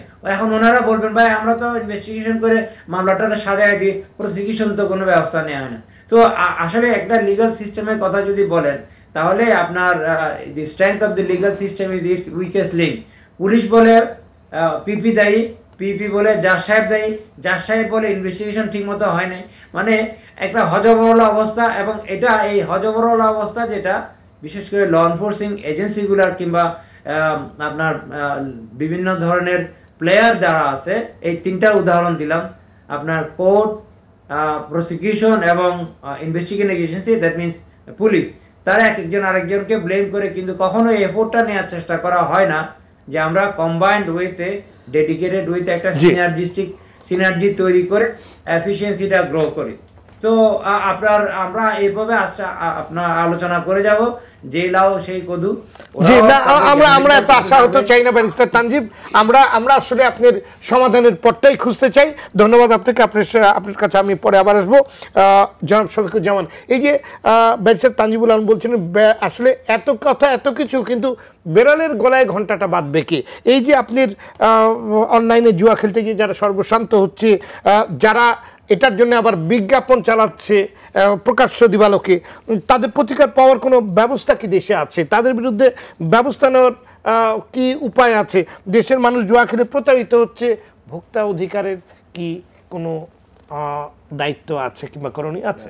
ধন্যবাদ। আমি শুনছিলাম সবার কথা, এবং আজকের আলোচনায় মানে সব সেক্টরের আসলে প্রতিনিধিত্ব আছে। ভালো লাগছে যে আলোচনাটা বিভিন্ন আঙ্গিকে হচ্ছে। আসলে তানজিব ভাইয়ের লাস্ট কথাটা যেটা বলছিলেন, বিশেষ করে উনি আমরা ডিজিটাল যে অ্যাক্ট, সেটার সাথে আমরা তানজিব ভাইয়ের সাথে কাজ করছিলাম, মাসুর সাহেব ছিলেন। কিন্তু সত্যিকার অর্থে আমাদের লিগাল ম্যান্ডেটটা কি? একটা আছে আমাদের ফান্ডামেন্টাল প্রিন্সিপালে আছে, যেটা হারুন সাহেব বললেন যে সংবিধানের 18 আর্টিকেলে আপনার জুয়াকে, গ্যামলিংকে রাষ্ট্র আপনার নিবৃত্ত করবে, সেটি বলা আছে। কিন্তু কিভাবে করবে সেটি তো ফান্ডামেন্টাল প্রিন্সিপালে আছে, কিন্তু সেটি বলে যে আইনটা সেটি হলো 157 বছর পুরানো আইন। 157 বছরের পুরানো আইনে তখন তো আসলে ডিজিটাল জিনিসটা কি এটা তো তখন মানুষ কল্পনা করতে পারতো না। তাই সেই আইন দিয়ে আমরা এখন চলছি। সেখানে সর্বোচ্চ 500 টাকার শাস্তি আছে, এবং সেই 500 টাকার যে শাস্তি সেটি যদি আপনি গোল্ড প্রাইজে যদি মনে করেন, সেটা বোধহয় এখন 1 কোটি টাকার উপরে হয়ে গেছে। গোল্ড প্রাইজ মানে 157 বছরের যেটা 1867-এর যে পাবলিক গ্যামলিং অ্যাক্ট, অনেক দিন ধরে চেষ্টা চলছিল। সেটি হলো যে সর্বশেষ এই 2024, ওইটা 2023 ছিল, 2024 করা হয়েছে। 2024 করে, যেটি আমি এখানে মিটিংয়ে আসার আগে আমি স্বরাষ্ট্র মন্ত্রণালয়ে খবর দিলাম, সেটা জুয়া প্রতিরোধ আইন 2024 আমাদের স্বরাষ্ট্র মন্ত্রণালয় থেকে আমাদের ক্যাবিনেটে পাঠানো হয়েছে, মানে মোটামুটি সব প্রসিডিউর শেষ, এখন এটা ক্যাবিনেটে পাঠানো হয়েছে, ওখানে ক্যাবিনেটে যাচাই বাছাই করে এখানে মন্ত্রিসভায় পাশের পর এটা পার্লামেন্টে যাবে। ওইখানে কিন্তু অনেকগুলো ক্লজ আসছে, সেই জিনিসটা যেটা বললাম যে 157 বছর আগে যেটা কল্পনায় আসছিল না, সেটি এখন বাস্তবতা, এবং বাস্তবতা এত গভীরে। মাননীয় প্রধানমন্ত্রী কালকে কিন্তু একটা খুব মানে সিগনিফিক্যান্ট কথা বলেছেন, যখন পরীক্ষার রেজাল্ট দেওয়া হয় সেখানে মাননীয় প্রধানমন্ত্রী বলছেন যে মেয়েরা ভালো করেছে, ছেলেরা খারাপ করেছে, কেন ছেলেরা খারাপ করেছে সেটি খতিয়ে দেখতে বলেছেন, এবং সেটি কিন্তু এটারও একটা কারণ। অর্থাৎ আমাদের যুব সমাজ বা আমাদের আসলে সামাজিক অবক্ষয় এমন একটা জায়গায় চলে গেছে, সেটি আপনি আইন করে, যেটা তানজিব ভাই ভালো করেই বললেন, আইন টেন দিয়ে কিন্তু খুব করা যাবে না। এখন আমরা অলরেডি এটা ক্যান্সারের মতো ছড়িয়ে গেছে। এখন এই জায়গায় যেটা আছে যে আমরা অনেক সময়, যেটা হারুন সাহেবও বললেন, মাদক বিরোধী আমাদের যে কার্যক্রমগুলো ছিল, অ্যাসিড নিক্ষেপের জন্য যে কার্যক্রমগুলো ছিল, এটি কিন্তু একটা হলিস্টিক অ্যাপ্রোচ লাগবে। এখন ধরেন আমি যদি মনে করি যে 2024-এর আইনটা যদি দ্রুত পাস হয়ে যায়, তখন কিছু লিগাল একটা ম্যান্ডেট পাওয়া যাবে। আরেকটি বিষয় এখানে খুব সিগনিফিক্যান্ট, সেটি হলো যে আমাদের টেকনোলজি, এখানে মাসুর ভাই আছেন, টেকনোলজি আসলে এত দ্রুত ফাস্ট এগোচ্ছে, এবং এই জুয়ার সাইট যেটা, যেমন ধরেন আপনি বললেন আমাদের যেমন ই কমার্সের যে প্রতারণাগুলো হচ্ছে, বিশেষ করে আমরা কিন্তু কিছু জিনিস ধরতে পারছি, কিন্তু ফেসবুকে যেটা হচ্ছে এটি তো কোনো ট্রেস করা যাচ্ছে না, তারা 6টা-7টা অ্যাকাউন্ট খুলে ফেক অ্যাকাউন্ট খুলে করছে, যেটা আমরা ট্রেস করতে পারছি সেটি কিন্তু আমরা কেস টু কেস আমরা BTRCর মাধ্যমে বন্ধ করছি, কিন্তু এটি হলো লক্ষ লক্ষ কেস আছে। এখন সেই জায়গাগুলোতে যেটা আছে যে আমাদের টেকনোলজি, বিশেষ করে AI বেসড টেকনোলজি করতে হবে এটা আইডেন্টিফাই করতে গেলে। এখন আমাদের গ্যামলিংয়ের স্পষ্ট যে আইন আছে তার মধ্যে এখন গ্যামলিংটা প্রচার হচ্ছে কোন জায়গায়, সে প্রচার হচ্ছে ধরেন দুটো মাধ্যমে, একটা আমাদের হয়তো টিভিতে বিজ্ঞাপন আসছে, অথবা আমাদের বিভিন্ন ইউটিউব ফেসবুকে বিজ্ঞাপন আসছে। এখন সেখানে আমি দরজা তো আমি খুলে রেখেছি, গেট যদি আমি বন্ধ না করি তাহলে তো চোর ঢুকেই যাবে। আর যে জিনিসটা হচ্ছে আসক্তির যে বিষয়টি, সেটি ক্যান্সারের মতো এত রুটে চলে গেছে, সেখানে যে সামাজিক আন্দোলন যেমন লাগবে, সেখানে কিন্তু লিগ্যাল পার্সপেক্টিভে এটা করতে হবে।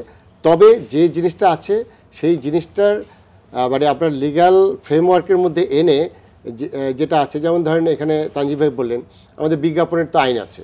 এখন ধরেন এইভাবে টিভিতে আমরা স্পোর্টস চ্যানেলগুলো দেখছি, সেখানে যেমন, এবং ওখানে দেখেন বেট লেখে না, ব্যাট লেখে, কিন্তু আপনি যদি ওয়েবসাইটে সার্চ দেন তখন ব্যাটে যায়, তখন বেট চলে আসে।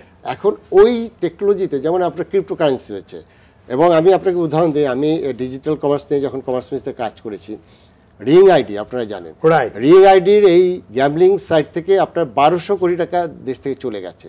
এখনো সেই 1200 কোটি টাকা তখন বলা হচ্ছিল যে যেটা আমাদের নলেজের ভিতরে, কিন্তু এর বাইরে কত গেছে আমরা অনেক আলোচনা করি। এমনকি আমি বলি যে দারাজ নামে একটি আপনারই ছিল, যারা টেলিভিশনে কোনো একটি টেলিভিশনে রীতিমতো তাদের মানে গ্র্যান্ড ফিনালে এরকম একটা জিনিস ডেট গুনে, এবং সেখানে বড় বড় সেলিব্রিটিদের নিয়ে রীতিমতো আপনার জুয়ার ছক করে আপনার এটা বোর্ড সাজিয়ে করছে, এবং এটা নিয়ে আমরা রিপোর্ট করেছি, এবং রিপোর্ট করার পরে মানে RTV স্পেশালি এটা করেছে, এবং এর ফলে কিন্তু তারা ওই জায়গাগুলো থেকে নিবৃত্ত হচ্ছে। এই জায়গাটায় নিবৃত্তর জন্য কি করা আছে, যেমন ধরেন আমি বিজ্ঞাপন যারা করছে সেখানে আমাদের যেটা নীতিমালা আছে বা আইন আছে, সেই জায়গায় আমাদের কিন্তু একটা মানে গেট বাল্ব লাগবে যে আমি কোন বিজ্ঞাপন প্রকাশ করতে পারবো, সেটার জন্য যারা কনসার্ন আছে। আপনার যেটা মানি লন্ডারিং আছে, যেটা তানজিব ভাই বললেন, আমাদের এখানে তো এখনও হুন্ডির মাধ্যমে চলে যাচ্ছে, এটা বাস্তবতা। তা এখন ওই জায়গাগুলোতে আমাদের যে ফিনান্সিয়াল ইন্টেলিজেন্স ইউনিট আছে, সেই জায়গায় আরও অ্যাক্টিভ কাজ করতে হবে। এটা গেল ওই জায়গায় যে মানি লন্ডারিংয়ের ক্ষেত্রে। আর যেটা আছে হারুন সাহেবরা যেটা করছেন, সেটা হলো যে অলরেডি ঘটনা ঘটে গেছে, সেই ঘটনার পিছনে উনি দৌড়াচ্ছেন, কিন্তু তার আগে কেন ঘটনা ঘটছে বা ওই জায়গায় যে সামাজিক অবক্ষয় যেটা হয়েছে, আমার ছেলেটা সে সারাদিন কি করছে, এখন আমি যদি আজ গার্জিয়ান হিসেবে ওইটা না দেখি, এখন এই জায়গাটা কিভাবে হবে? এই জায়গাটা করতে গেলে কিন্তু আপনার মানে দেশের কিন্তু অনেক কিছু সমাধান হয়ে যায়, আমরা তো সেই সমাধান আসলে আমি এই কথাটা বলতে চাই, আসলে আমাদের তো কারণ কোনো উদ্যোগ গ্রহণ করতে হবে। আমার আইনটাও যেমন আমার জরুরি, না আইনটা যেমন জরুরি, আমার আইনটাও আমার রাখতে হবে, আবার পাশাপাশি যে আমার সামাজিক যে সচেতনতা, আমার যে প্যারেন্টসদের দায়িত্ব, সবারই দায়িত্বটা নিতে হবে, নতুবা এটা এই ক্যান্সারটা এটা দূর করতে হবে। এখন যে ক্রিপ্টো আমাদের ডলারও কিন্তু চলে যাচ্ছে একটা ভাবে, আমাদের বাংলাদেশে আমরা ডলার পাচ্ছি, হ্যাঁ ডলারটাও কিন্তু ওই যে অ্যাডমিন সিঙ্গাপুরে, আমি তো আমার যে কয়েনটা কিনবো ডিজিটালের মাধ্যমে, আমি যে এটা নিয়ে আসবো, আমার ডলার পাঠাতে হবে, তো সে আমাকে দিল, আমি আবার খুব ইম্পর্টেন্ট ইনফরমেশন দিচ্ছি। দেখেন আলিবাবা কিন্তু যে যে কাজটি করতেও চায়নাতে সেটা বন্ধ হয়ে যাওয়ার পর কিন্তু এখানে কোনো না কোনো ইয়ের মাধ্যমে আলিবাবা কিন্তু সেই বিজনেসটা বাংলাদেশে, অথচ চায়না কিন্তু চায়নাতে এটা কিন্তু নিষিদ্ধ হয়ে গেছে, চায়নাতে করতে পারেনি। ঠিক কিছুক্ষণ আগে ব্যারিস্টার তানজিবুল আলম বলছিলেন যে সিঙ্গাপুর ভিত্তিক যারা বাংলাদেশকে টার্গেট করে আপনার এই অ্যাপগুলো কিংবা এগুলো চালিয়ে তারা কিন্তু সিঙ্গাপুরে এটা চালাতে পারেনি। তারা যে কথা ব্যারিস্টার সাহেব বলেছেন ঠিকই বলেছেন, তাদের অ্যাডমিনটা তো থাকে সিঙ্গাপুরে, ইন্দোনেশিয়া, কিন্তু সেখানে বাংলাদেশের যে এজেন্টরা থাকে, এজেন্টদের মাধ্যমে কিন্তু তারা তাদের ইয়েটাগুলো ক্রিপ্টোকারেন্সির মাধ্যমে কিন্তু টাকাটা নিয়ে যাচ্ছে দুবাই, অন্য জায়গায় নিয়ে যাচ্ছে। তাহলে আমাদের কথা হলো আসলে এটা বহির্বিশ্বে মনে করছে যে আমাদের দেশের মানুষের মধ্যে এটা ছড়িয়ে দিতে পারলে তারা এটা আসক্তি হয়ে, আসক্তিটা বেড়ে গেছে। কিন্তু দেখেন আমি যদি ইউরোপের কান্ট্রিতে যাই, এখানে একদম লাইসেন্স করা, এখানে মানুষ ফুটবল খেলা হচ্ছে, তারা ওপেন কিন্তু বেট করছে, কে মানে কে গোল দিলে, কে কার বলে গোল দিলে টাকাটা পাবে, সবাই ওপেন কিন্তু এই বেটটা করছে। কিন্তু আমাদের দেশে যেহেতু আমরা উন্নয়নশীল দেশের মতো একটা দেশ, সেখানে আমাদের জন্য উদ্বিগ্ন হলো এই জন্য যে এখানে আমার ছেলেমেয়েরা যে আগামী দিনের ভবিষ্যৎ, তারা যদি স্কুলে না যে আইফোন হাতে নিয়ে বা স্মার্টফোন হাতে নিয়ে তারা যদি এইরকম আসক্ত হয়ে যায়, তারা 10 টাকা 20 টাকা 50 টাকা 100 টাকা কিছুদিন পরে মার গহনা চুরি করবে। মানুষ যখন মার গহনা চুরি করতে পারবে না, কিছুই নেই, তখন সে চিন্তাই করবে, চাঁদাবাজি করবে, মানুষকে ছড়ি ধরবে, সেখান থেকে টাকা এনে তার যে জায়গাটা সে আবার তখন এই সমাজে যত মানে অনলাইন বেটিং এর প্রভাবটা বেশি চালু সমাজে থাকবে। আমি মনে করি মানে যে ক্রাইমগুলি, ছোট ছোট ক্রাইম যেগুলি বলে যে আমার ছিনতাই, চাঁদাবাজি, মানুষকে মারা, যে অনেকে আত্মহত্যা করেছে, অনেকে মেরে ফেলছে, এই ক্রাইমগুলি কিন্তু বেড়ে যাবে। আমি মনে করি এক সময় আমরা এটা তো আইন তো আমার আইন হইলে যে অপরাধ থামবে বলছি না, এটাকে আমার সহনীয় পর্যায়ে রাখার জন্য আমার একটা শক্ত আইন দরকার পড়বে। পাশাপাশি আমার বিভিন্ন জায়গাগুলিতে গণসচেতনতা সৃষ্টি করতে হবে, পিতামাতাকে এগিয়ে আসতে হবে, এবং আমাদের যে বিটিআরসি যারা আছে তারা তাদের যে কর্মকর্তারা বিটিআরসির কথা বললেন, তো এখানে কিন্তু একটা প্রশ্ন এসছে, ব্যারিস্টার তানজিবুল আলম যেটা বলছিলেন কথা প্রসঙ্গে চলে এসছে যে রেগুলেটর, এখানে কিন্তু রেগুলেটর একটি বড় দায়িত্ব আছে। কারণ দেখেন প্রযুক্তি কিন্তু প্রতিদিন দৌড়াচ্ছে, মানে এইসব কাজ যারা করে তারা কিন্তু খুব চালাক এবং প্রতিদিন নতুন নতুন জিনিস এরা কিন্তু উদ্ভাবন করছে। মানে আপনি একদিকে যদি চলে পাতায় ওরা চলবে আমাকে তো আমার রেগুলেটরদের কতখানি স্মার্ট হতে হবে। এই প্রযুক্তির সাথে জড়িত চীনা যে অ্যাপস, চীনা অ্যাপসকে আমরা অনেক চীনের নাগরিক যারা এদেরকে আমরা গ্রেফতার করছি। এক্ষেত্রে আমরা গ্রেফতার করছি, আমাদের আইন আমরা সাহায্য করছি, কিন্তু আমার এখন কথাটা হলো অপরাধটা ঘটলে আমি আসলে সব তথ্য তো পাবো না, আমার তথ্যটা পেতে হবে। এখন কার ছেলে মেয়ে ঘরে বসে সে জুয়া খেলছে আমাকে তারা না বলে তাহলে আমি তাকে বুঝবো না। এক সময় যেটা ছিল তাস খেলা, আমরা যেটা ওই যে মানে গেমলিং অ্যাক্টিভিটি ছিল, আমরা দেখতাম রাস্তার পাশে তাঁবু টাঙ্গিয়ে সেটার ভিতরে খেলছে, সেখানে যে তাঁবুটা যে টাঙ্গিয়েছে তার বিরুদ্ধে একটা শাস্তি, আবার যে তাসটা খেলছে তার বিরুদ্ধে একটা শাস্তি, তাস পাওয়া গেল শাস্তি, এরকম আমরা ওপেন দেখতে পেতাম, যার কারণে আমাদের ওই আইনটার প্রেক্ষিতে আমরা সেভাবে অভিযান করতে পারতাম। যে জিনিসটা বলি যে ধরেন স্পট ফিক্সিং, আপনার আইপিএলে প্রতিটা বলে বলে আপনার সেটা কোথাও হচ্ছে, দুবাই থেকে হচ্ছে, সেই দুবাইয়ের হাত কিন্তু বাংলাদেশে চলে আসছে। মানে এখন আপনি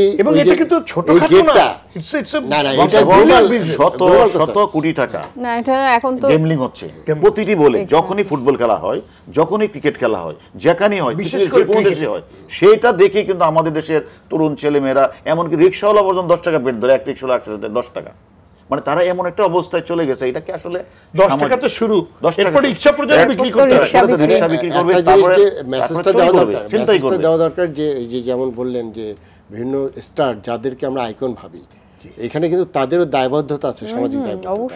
এই ই কমার্সের ক্ষেত্রে আপনার এই যারা এখন সমস্যায় আছে, আমি নাম না বলি, এদেরকে কিন্তু ওই আমাদের যারা ব্র্যান্ড অ্যাম্বাসেডর, যারা আমাদের খুব পরিচিত মুখ, তারা কিন্তু তাদের প্রমোট করেছে। সেই ব্যক্তি অ্যাজ এ ইন্ডিভিজুয়াল হিসেবে সেই ব্যক্তিরও কিন্তু দায়বদ্ধতা আছে। কিন্তু আমি সেই জায়গায় পয়সার জন্য এই কাজটা আমি করব কিনা, আমি পয়সার জন্য সব কাজ করতে পারি। যাদের ভিআইপিদের কথা বলছেন, তখন দেখে আমার দেশের সাধারণ মানুষ যে একজন সেলিব্রিটি সে অ্যাড দিচ্ছে, হ্যাঁ, এবং সেই কথা, তখন তো আমরা তাকে ফলো করি, তাকে আমরা ফলো করি, তার ফলোয়ার ধরেন 2 কোটি 3 কোটি 4 কোটি ফলোয়ার, আমরা মনে করি সেই সেলিব্রিটি এটা করতে পারলে এটা বোধহয় ভালো জিনিসই হবে। এতে তো আমরা অনেক সময় আসক্ত হয়ে যাই। এইজন্য ওই ব্যক্তিরও কিন্তু ওই জায়গাটায় যে আমি সেলিব্রিটি, আমি আসলে আমার অনেক ফলোয়ার আছে, আমাকে তরুণ সমাজ ফলো করে, এই জন্য আমার কিন্তু সামাজিক দায়বদ্ধতা আছে। এখন ওই জায়গাটা আমরা কি তাকে কে বলবে? বললো ব্যারিস্টার সাহেব যেতে বিড়ালে গোটা ঘন্টার এই জন্য তো বলতেছে, কারণ তাকে তো বলার তো কেউ নাই। আর আমাদের যে কনজিউমার রাইটস প্রোটেকশন অ্যাক্ট, সেখানে তো এই চাপটারই নাই। আমরা এখন ডিজিটাল যে অ্যাক্টটা করছি, এটা তানজিব ভাই জানে, সেখানে আমরা একটা লাইন যুক্ত করেছি যে অনলাইনের জুয়াটা এখানে প্রোহিবিট করা হচ্ছে, কিন্তু ওইটার প্রপার আইনটা হবে 2024-এর যেটা আমাদের প্রস্তাবিত আইন, ওই আইনে আসলে বিচারটা। যে আমাদের আলোচনা একদম শেষ পর্যায়ে, এখন কিন্তু আমরা সমাধানের কথা শুনবো সবার কাছ থেকে। জুলফিকার আলী মালিক, আসলে এই যে রেগুলেটরের কথা যেটা এসছে, মানে যারা এই কাজগুলো করছে তারা কিন্তু খুব স্মার্ট, মানে এগুলা যারা ঠেকাবে তাদেরকে ওইরকম স্মার্ট হতে হবে। আদৌ কি আমাদের যে রেগুলেটর যারা আছেন, যারা মনে করেন বিভিন্ন ডিপার্টমেন্টগুলো যারা এগুলো দেখবে, মনে করেন সাইবার সিকিউরিটি, বিটিআরসি, আইসিটি, বিভিন্ন যে আমাদের রেগুলেটর আছে, তারা কি ওই স্মার্টভাবে, কিংবা তারা কি আদৌ এই জিনিসগুলো, ওই যে মানে এই ঘটনাগুলো যে ঘটছে এটার গুরুত্বটাকে এটা অনুধাবন করতে পারছে, কিংবা বাংলাদেশ ব্যাংক কিংবা সেখানে যারা কাজ করছে তারা কি আপনার এই জিনিসগুলো অনুধাবন করতে পারছে, কিংবা ট্র্যাক করার মতো মানে তাদের সক্ষমতা, তারা কি আসলে সক্ষমতা তাদের আছে? দেখেন, সক্ষমতা আছে কিনা এটা তো ওনারা দাবি করবেন, হয় আছে, না এলে বলবেন আমরা সক্ষমতা অর্জনের চেষ্টা করছি। কিন্তু আমার কাছে প্রশ্ন হচ্ছে যে আন্তরিকতাটা আছে কি। দেখেন, সক্ষমতা তখনই লোকে অর্জন করে যখন তার সক্ষমতাটা অর্জন করার এবং কাজে লাগানোর আন্তরিকতা থাকে। আপনি অনলাইনের জুয়া, অনলাইনের বেটিং, অনলাইনের নিয়ে বলছেন, আমরা কি সত্যি সত্যি রিয়েল লাইফের জুয়া বন্ধ করতে পেরেছি? আসলে তো পারি না, এটা তো সত্য। তো সেইটা কেন পারলাম না? এখন অনলাইন তো নতুন জগৎ, এখানে আমার নলেজের ঘাটতি, টেকনোলজির ঘাটতি আছে। অনলাইনের জুয়ার কন্ট্রোল আমার হাতে না, কন্ট্রোল বাইরে থেকে। ফলে অনেক জটিল একটা জগৎ, যেই জগতে আমি এখন নতুন, যেটাকে কন্ট্রোল করব বা নিয়ন্ত্রণ করবো, সেখানে রেগুলেটরি বডিদের সক্ষমতার চাইতে বড় কথা হচ্ছে আন্তরিকতা আছে কিনা। শুনেন, একটা জিনিস মনে রাখবেন, আমি আপনাকে বলছি কখনো মিথ্যা বলবো না, কখনো মিথ্যা বলবো না, কখনো চুরি করবো না, সবসময় সৎ খারাপ কাজ করবো। এবং আপনি দেখলেন যে আমি সবসময় মিথ্যা বলছি, আমি সবসময় অসৎ কাজ করছি, আমি সবসময় দুর্নীতি করে টাকা আয় করছি। আমার এই কথার মানে কি দাঁড়াবে? আপনি আমাকে ফলো করবেন, আমি যত বড় সেলিব্রিটি হই না কেন, একটা সময় আপনি বলবেন আরে বেটা তুমি তো এরকম চোর, তোমার এইসব কথা বলার দরকার কি? ফলে প্রথমত হচ্ছে আপনি যাকে দিয়ে কাজগুলি করাইতে চাচ্ছেন তার একটা গ্রহণযোগ্যতা তো সোসাইটিতে খুব প্রয়োজন হবে। আরেকটা জিনিস বলি আপনাকে, আইন বলেন, কানুন বলেন, এই যে এটা চ্যালেঞ্জটা অনেক বড়, কিন্তু ঘটনা হচ্ছে আমরা আমাদের সোসাইটির কোনো চরিত্র কখনো ঠিক করার চেষ্টা করেছি যে এই সোসাইটিটা কী ধরনের সোসাইটি হবে? এটা কি একটা শান্তিপূর্ণ সমাজ হবে? এটা কি একটা সৎ সমাজ হবে? এটা কি একটা আদর্শ নির্ভর সমাজ হবে? আমরা কিন্তু এগুলি কিছুই করি না। আমরা এক এক সময় এক এক লাইনে, সমাজ এইদিকে একবার ধর্মের লাইনে যাবে অন্ধ হবা, একবার এইদিকে যাও, একবার এইদিকে যাও। এখন সমাজের চরিত্রটা কি একদম সত্যি করে আমার দৃষ্টিতে বলি, টাকা লাগবে, টাকা ভাই, টাকা লাগবে। জীবনের সার্থকতা হচ্ছে আমার টাকা লাগবে, জীবন সার্থক। কেন আমি জুয়া খেলবো না? কারণ আমার তো দুর্নীতি করার স্কোপ নাই, আমার জুয়া খেলার স্কোপ, আমার তো শর্টকাট। ওইখান থেকে মানুষকে কি? ধন্যবাদ। আমরা মেসেজ পেয়ে গেছি রাশেদুর রহমান খান। এই যে বিড়ালের গলায় ঘন্টা বাঁধবে কে, এবং ঠিক মানে এর প্যারালালি জুলফিকার আলী মানিক যেটা বললেন যে আসলে শর্টকাট ধনী হতে তো আমি চাই, আমার তো অনেক টাকা চাই, সবাই করছে, আমি তো। We are living in new liberal economy. এই নিউ লিবারাল ইকোনমির বৈশিষ্ট্যই হচ্ছে শর্টকাট ওয়েতে কিভাবে হওয়া যাবে। ওপেন হয়ে যাচ্ছে ওয়ার্ল্ড, যার জন্য এই যে ক্রিপ্টোকারেন্সি হচ্ছে, এবং এগুলোতে এখন কোনো কিছুতে বাধা ধরা, কোনো কিছুতে যাওয়া যাবে না, সবই ওপেন। যেমন বলা হচ্ছিল, বলছিলেন যে জুলফিকার ভাই, যে সমাজে আসলে আইকন বা কারা, আইকন হচ্ছে তারাই যারা কিছু আছে আইকন যারা আসলে আইকন তৈরি হয়েছে, কিন্তু এখন তো তারাই আইকন যারা সবচেয়ে নেগেটিভ কাজ করে, নেগেটিভ মেসেজ দিচ্ছে, নেগেটিভ ভাবে কোনো একটা কিছু নেগেটিভ ভাবে প্রচার করলেই তারা আইকন হয়ে দাঁড়াচ্ছে, ভাইরাল হয়ে যাচ্ছে। তাহলে এই সমাজ ব্যবস্থায় আসলে আমরা কি পাবো? এটা তো খুব কঠিন একটা ব্যাপার। কিন্তু আমাদের যে আলোচনাটা থেকে আমার মনে হয়েছে যে আমাদের ওই যে তানজিব ভাই যেটা বলেছে, বিড়ালের গলায় ঘন্টা বাঁধবে, ঘন্টা বাঁধার প্রত্যেককে যার যার জায়গা থেকে করতে হবে। হ্যাঁ, যেমন পরিবার একটা গুরুত্বপূর্ণ জায়গা, কারণ পরিবারে প্রতিটা মানুষ তো পরিবারের অংশ, বিশেষ করে আমি যুব সমাজ বা তরুণদের কথা বলবো, তাদের বাবা মা আছে। সো বাবা মা কেউ যদি এসবের সাথে জড়িত থাকে তাহলে বাচ্চার উপর প্রভাব পড়বে, আর বাচ্চা যদি জড়িত থাকে তাহলে বাবা মার এটা দায়িত্ব যেভাবেই হোক এটাকে প্রভাবিত করা, অর্থাৎ প্যারেন্টিং এখানে একটা খুব গুরুত্বপূর্ণ বিষয়, পরিবার। আরেকটা বিষয় হচ্ছে যে আমাদের এই শুধুমাত্র এটার প্রভাব কিন্তু শুধুমাত্র আত্মহত্যা না, যেটা হারুন ভাই বলছিলেন, বা মাদক আমি যেটা বলেছিলাম সেটাও না, আরও অনেকগুলো বিষয় আছে। সমাজে অস্থিরতা তৈরি হচ্ছে, সমাজে ডিভোর্সের সংখ্যা বাড়ছে, বাবা মার মধ্যে সম্পর্কের টানাপোড়ন চলছে, সন্তানের সাথে বাবা মার সম্পর্কের, আপনি বিশ্বাস করবেন না, পরশুদিন শুক্র শনিবার এইবার ঢাকা বিশ্ববিদ্যালয়ের ভাইবা পরীক্ষা ছিল। আমি ভাইবা পরীক্ষায় অন্যান্য বারও থাকি, এইবারও থাকার তফাৎটা আমি দেখলাম যে যে বাচ্চাগুলো ভাইবা পরীক্ষায় জয়ী হয়েছে তারাই তো এসছে। সো তাদের হওয়া উচিত ছিল কি, তাদের চোখে মুখে হাসি থাকবে, আনন্দ থাকবে যে তারা মানে এতজনকে সরিয়ে ঢাকা ভার্সিটিতে ভর্তি হয়েছে, কিন্তু কারো মুখে হাসি নাই বাচ্চাগুলোর। কারণ এই সমাজ আমাদেরকে হাসি কেড়ে নিচ্ছে, এই ডিভাইস আমাদেরকে হাসি কেড়ে নিচ্ছে, এই ব্যাটিং বলে এগুলো, হ্যাঁ এগুলো উচ্ছ্বাসগুলো কোথায় যেন, কারণ হচ্ছে পরিবারের কোথাও না কোথাও এই অশান্তিগুলো তৈরি হচ্ছে, এই অসামঞ্জস্যগুলো তৈরি হচ্ছে, টেনশন তৈরি হচ্ছে, ফলে মাদক, আত্মহত্যা, পারিবারিক সহিংসতা, ডিভোর্স এবং অন্যান্য আরও যা কিছু আছে সবকিছু মিলে সমাজ আসলে অস্থির হয়ে যাচ্ছে। ফলে প্রত্যেকটা জায়গায় আমাদের ঘন্টা বাঁধতে হবে, একজনে আসলে ঘন্টা বাঁধার কিছু নাই। এখন হারুন ভাই যদি আজকে ঘোষণা দেয় যে না আমি সাইবার ক্রাইমের মাধ্যমে বা আমি এভাবে করব, আসলে উনি পারবেন না, ওই যে ছুটে যাবে, আবার ছুটে যাবে। ফলে আমাদের প্রত্যেকের জায়গা থেকে চেষ্টাটা করতে হবে, স্কুল কলেজে চেষ্টা করতে হবে। হ্যাঁ, বাচ্চারা স্কুল কলেজে ফাঁকি দিচ্ছে, ফাঁকি দিয়েই তো খেলাধুলা করছে, তাহলে ওই এনরোলমেন্টের জায়গাটা তৈরি করতে হবে। আমাদের পাঠ্যসূচির কি অবস্থা, পাঠ্যসূচি যদি এমন জায়গায় চলে যায় যে পড়ালেখা না করলেও শুধুমাত্র গুগল করে হয়ে যাবে, এবং আরও গুরুত্বপূর্ণ বিষয়, পাঠ্যসূচি যদি এমন হয় গুগল নির্ভর হয়, অনলাইন বেসড হয়, কপি পেস্ট হয়, এবং সবচেয়ে বড় কথা গ্রুপ ওয়ার্ক হয়, তাহলে বাবা মাকে গ্রুপে দিয়ে দিতে হচ্ছে। অর্থাৎ এখন বাবা মা জানতে পারছে না যে ওরা গ্রুপে গিয়ে কি পড়ালেখা করছে নাকি বসে বসে এই ব্যাটিং খেলা এসব করছে। দ্বিতীয়ত হচ্ছে যেই বাচ্চাটার হাতে অনলাইন অ্যাক্সেস নাই, সে বাধ্য বাবা মাকে বলতে যে আমাকে অনলাইন অ্যাক্সেস দাও এবং আমাকে স্মার্টফোন দাও, স্মার্টফোন ছাড়া তো আমি পড়তে পারবো না। তাইলে আমাদেরকে চিন্তা করতে হবে আমরা কি শিশুদের হাতে, হ্যাঁ আমাকে আমার শিক্ষা ব্যবস্থা, আমার বিভিন্ন পিয়ার প্রেশার সকল কিছু আসলে পুশ করছে স্মার্টফোন হাতে নিতে।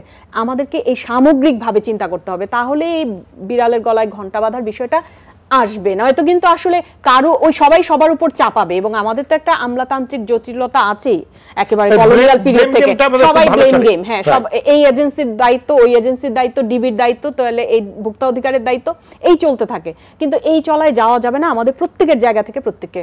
ধন্যবাদ আপনাকে ফাহিম মাসরুর। আমরা আপনার পরামর্শ চাই, মানে সমাধান, যেহেতু আপনি টেকনিক্যাল মানুষ, এগুলো নিয়ে আপনি আপনার অনেক নলেজ, আসলে কি করা উচিত এই মানে এই যে এই সময়ে দাঁড়িয়ে আসলে অনেকটাই আপনাদের আমরা কিন্তু মানে একটা হতাশার জায়গায় চলে যাচ্ছি, কিন্তু একটা জায়গা থেকে তো শুরু করতে হবে, কি করা উচিত আপনার পরামর্শ? আমার মনে হয় আজকের আলোচনায় বেশ কিছু আলোচনা এসছে। একটা অফকোর্স আইন, নতুন করে আইন করার ব্যাপার আছে, যা আমিও ব্যারিস্টার তানজিবের সাথে পরিপূর্ণ একমত যে এই আইন করলেও আসলে এটা ঠেকানো যাবে না। আরেকটা আসছে যে ফৌজদারি বা পুলিশি ওয়েতে কি কদ্র করা যায়, ব্যাপারটা আসলে এত ছড়িয়ে গেছে যে আমার কাছে মনে হয় that is also too late. আমি ব্যক্তিগতভাবে মনে করি, যেটা আমি আবারও বলছি, যদিও ব্যারিস্টার তানজিব বলছিল যে যদি মানে কোনো রেল দিয়ে কোনো ক্রিমিনাল আসে সেটা রেলের কি আসলে দায়িত্ব কিনা, আমি হয়তো রেলকে দায়িত্ব ওভাবে করবো না, কিন্তু আলটিমেটলি রেলেরও একটা দায়িত্ব আছে যে তার যারা এখানে এই ট্রানজাকশনগুলি হচ্ছে, ফাইন্যান্সিয়াল ট্রানজাকশনগুলি হচ্ছে, সেটা যাতে মানে ক্লিন ট্রানজাকশন থাকে। না না, এটা তো উনি বলেছেন যে 10 টাকার এত পরিমাণ, এই পরিমাণ শুধু 10 টাকা আসতেছে কেন, এটা কিন্তু খুবই হ্যাঁ ট্রেন অ্যানালাইজ করে কিন্তু বাই করা যায়। মানে এখানে আন্তরিকতা, কিন্তু যেটা জুলফিকার আলী মানিক বলছেন যে আসলে কি আমরা এটা ধরার জন্য কতখানি আন্তরিক, সেটা একটি বড় ব্যাপার। অ্যাবসলিউটলি। তো আমার কাছে মনে হয় যে এই ক্ষেত্রে বাংলাদেশ ব্যাংক, বিআইএফইউ এবং বাংলাদেশ যে ফাইন্যান্সিয়াল সিস্টেমগুলো আছে, এখানে ব্যাংকও এবং এমএফএস সবারই দায়িত্ব আছে, এবং তারা কিন্তু ব্যাপারটা জানে না তা না, তারাও ব্যাপারটা জানে, কিন্তু আমার কাছে মনে হয় আবারও ঘুরে ফিরে আন্তরিকতা বা তাদেরকে অ্যাকাউন্টেবল করা, সেটারও একটা ব্যাপার আছে। আর আমি আসলে শেষ করবো আরেকটা ব্যাপার, যে আমরা যত কিছুই বলি না কেন, দেখেন যে সকল কান্ট্রিতে জুয়া লিগালও আছে, ধরেন লিগালও আছে, সেই সকল কান্ট্রিতে তো এত লোক জুয়া খেলে না, সেই সকল কান্ট্রিতে তো পাড়ায় পাড়ায় না না সেটা সুযোগ নাই। সুযোগ থাকলেও নাই, কেন নাই? আমাকে একটু বড় সুযোগ দেন।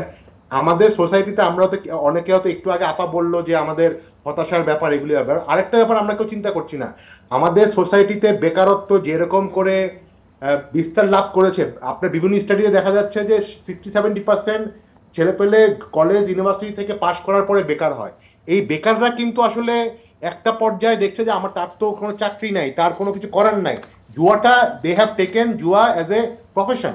এটা কিন্তু আপনি খেয়াল আছে কিনা 96 সালে সবাই কিন্তু এক পর্যায়ে স্টক মার্কেটের রাস্তায় পড়ে থাকতো, সেটাও one kind of gambling. Same ঘটনাটা কিন্তু হচ্ছে, তারাই কিন্তু ইভ্যালিতে গেছে, তারাই কিন্তু রিং আইডিতে গেছে, তারাই এখন অনলাইন ট্রেডিং আসছে। এটা কিন্তু একটা পুরাপুরি কন্টিনিউয়াস একটা ব্যাপার, যেখানে আসলে আমরা তাদেরকে আমাদের ইকোনমিতে প্রোডাক্টিভ ওয়েতে এঙ্গেজ করতে পারি নাই, তাদেরকে চাকরি দিতে পারি নাই, তাদের জন্য অপরচুনিটি তৈরি করতে পারি নাই। তারাই কিন্তু আসলে সবচেয়ে আগে এইটাকে একটা অল্টারনেটিভ ইনকাম সোর্স হিসাবে দেখতে পায়। শুধুমাত্র যে তারা এখানে এক ধরনের প্রশান্তি লাভের জন্য বা এক ধরনের অ্যাডিকশনের জন্য তা না। এটা আমার কাছে মনে হয় ইম্পর্টেন্ট যে তাদেরকে আমরা রাইট ওয়েতে তাদেরকে ভালো করে চাকরির ব্যবস্থা আমরা করতে পারছি না, সেই ব্যাপারটাও কিন্তু চিন্তা করতে হবে সোসাইটির অন্যান্য সমস্যার সাথে সাথে। ধন্যবাদ ফাহিম মাসুর। জনাব হারুন রশিদ, আসলে সমাধানটা কি? মানে এখানে একটা জিনিস মানে খুব পরিষ্কার যে একা কারো পক্ষে কিংবা আইনের উপর চাপিয়ে দিয়ে কিংবা সমাধান তো এই যে এই বক্তব্য ঘুরে ফিরে এসেছে, আসলে সমাধানটা তো একটা হলো যে রাশিয়ান একজন বিজ্ঞানী ছিল যশোদা প্রদু, তিনি বলছেন যে সমাজের যে এটা ছিল নৈতিকতা, যে কথাটা একটু আগে বললেন, যে সমাজটাকে আমাদের নৈতিকতার আলোকেই আসলে শিক্ষা দিতে হবে। যে শুধুমাত্র পুলিশ, এই যে একটু আগে আমাদের ব্যারিস্টার সাহেব বললেন যে আমরা আইন করলে হবে না, হ্যাঁ আইনও একটা পার্ট, কারণ যদি তাদের মধ্যে এই ভয়টা না থাকে যে আমার এই কাজটা সমাজে খুবই খারাপ, এটা করলে একটা আমার জেল আছে, 5 বছরের জেল আছে, 5 লক্ষ টাকা আছে, এতে কিছু মানুষের মধ্যে একটা ভীতিতে আসবে যেটা করা যাবে না, এটা খারাপ। আবার ওই যে বিশেষ তারকারা যারা আছে, তারকাদের যদি আমরা ওই বিজ্ঞাপন দেওয়ার অর্থে না ব্যবহার করে এটার এগেইনস্ট শুধু ব্যবহার করতে পারতাম যে না এটা করা যাবে না, এটা করলে এই, যেমন আমরা মাদকের বিরুদ্ধে কিন্তু অনেকে অ্যাড দেয় না, মাদক করা যাবে না, এটা খুব খারাপ, বা সিগারেটের মতো সিগারেট লেখা থাকে যেন জীবনের জন্য ক্ষতিকর, এরকমভাবে এটার বিরুদ্ধে যদি এই সকল সেলিব্রিটিকে আমরা এনে যদি হাজির করতে পারতাম, পাশাপাশি আমাদের পিটিআরসি আমরা এখন সে কথাটা হলো আমরা পারছি না। আমাদের সাজেশনটা হচ্ছে আমাদের আইনটা যেমন দরকার তেমনিভাবে প্রতিটি ঘরে আমাদের বাবা মারা আছে, যে প্যারেন্টস যারা রয়েছে তারা যেন তাদের ছেলে মেয়েগুলিকে করায়, আর স্কুল কলেজে যারা শিক্ষকরা রয়েছে তারাও যেন ক্লাসের ফাঁকে প্রথমে তারা যেন এই সম্পর্কে, জুয়ার সম্পর্কে তারা যেন একটা, এখানে আপনি বিটিআরসির কথা বলেছেন, আমি একটু ছোট্ট করে আপনাকে বলতে চাই যে অ্যাপ নিয়ন্ত্রণ করতে না পারার পেছনে নিয়ন্ত্রক সংস্থা বিটিআরসি কিন্তু তার প্রযুক্তিগত সীমাবদ্ধতার দোহাই দিচ্ছে।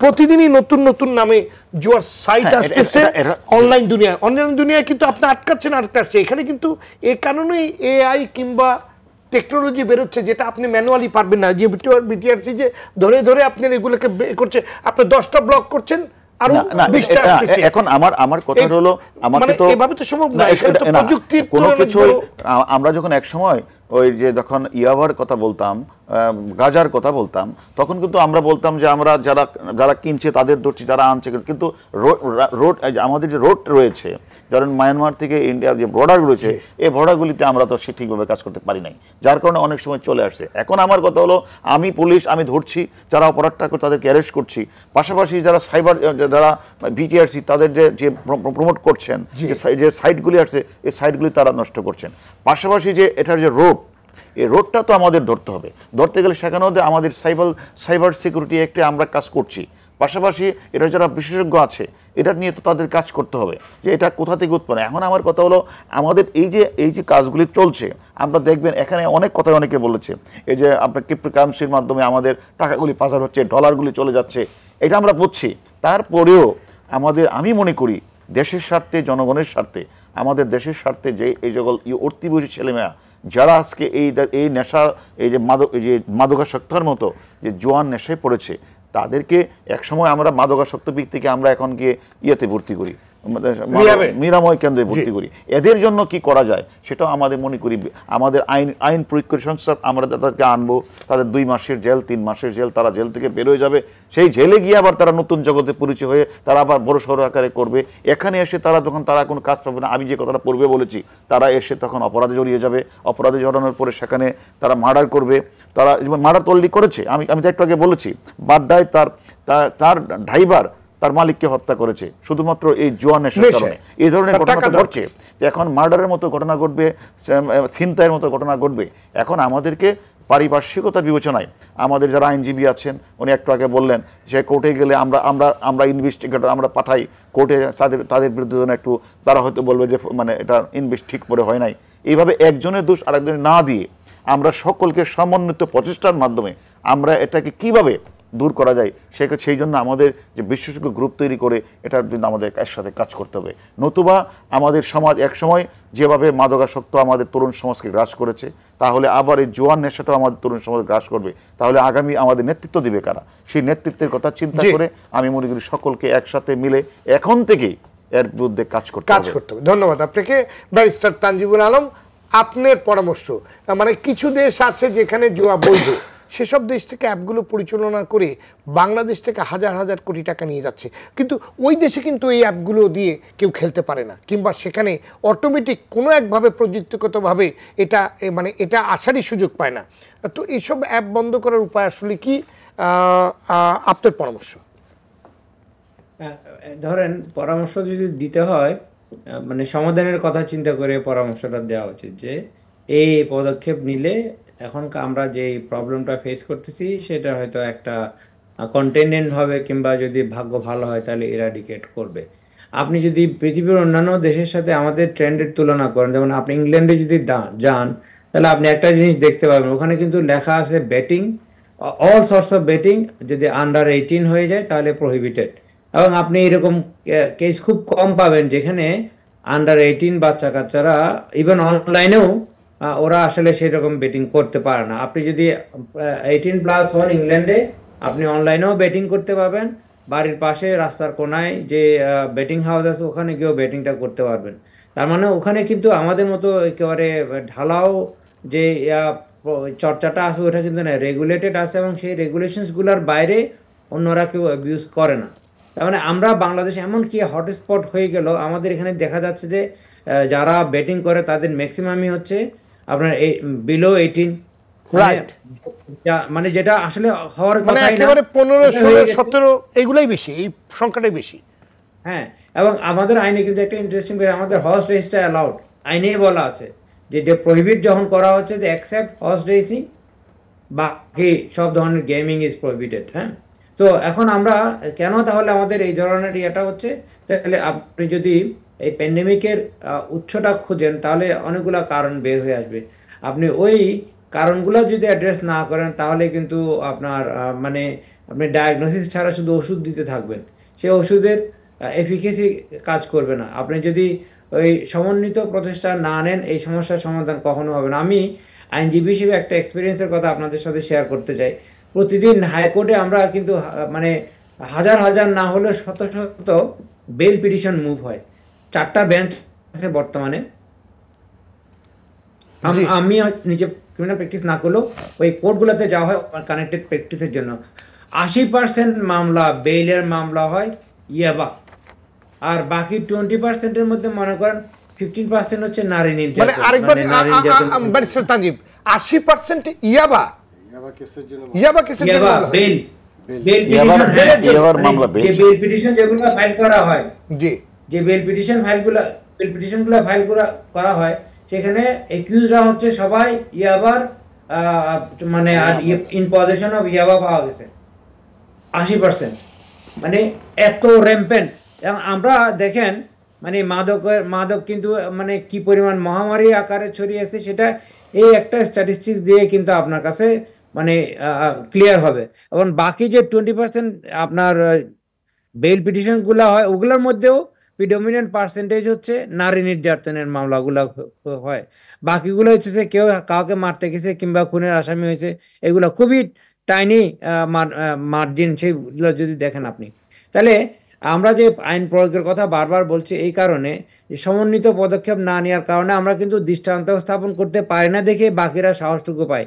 আপনারা জানেন কয়েক বছর 8-9 বছর আগে আমরা ক্যাসিনো কাণ্ডের জন্য সারা দেশ তোলপাড় হয়ে গেছে। 10 বছর পার হয়ে গেছে, আমরা কয়টা কনভিকশন সিকিউর করতে পারছি? হ্যাঁ, এবং ওই ঘটনার পর থেকে কি এই ধরনের ক্যাসিনো দিয়ে আপনার বন্ধ হয়েছে?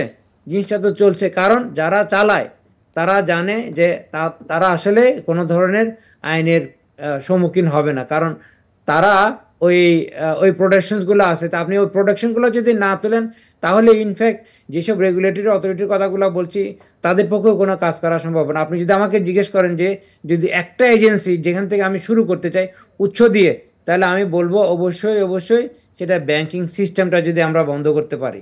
কারণ এখন এই যেহেতু ম্যাক্সিমাম জুয়াগুলো ডিজিটাল মাধ্যমে হয়, সুতরাং এখানে ক্যাশ টাকার লেনদেন হয় না।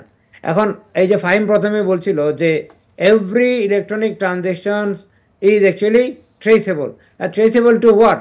কারণ আপনি যদি ফেক অ্যাকাউন্টও খোলেন বা ফেক অ্যাকাউন্টের হোল্ডারও বাইর করা যায়, কারণ আপনি আইপি অ্যাড্রেস ইজ সামথিং আপনি মাস্ক করতে পারবেন না। আপনি যদি মাস্ক করেও থাকেন সেটাকে কিন্তু আনমাস্ক করার বিভিন্ন আপনার টেকনোলজিক্যাল কিংবা আইটি সলিউশনগুলো আছে।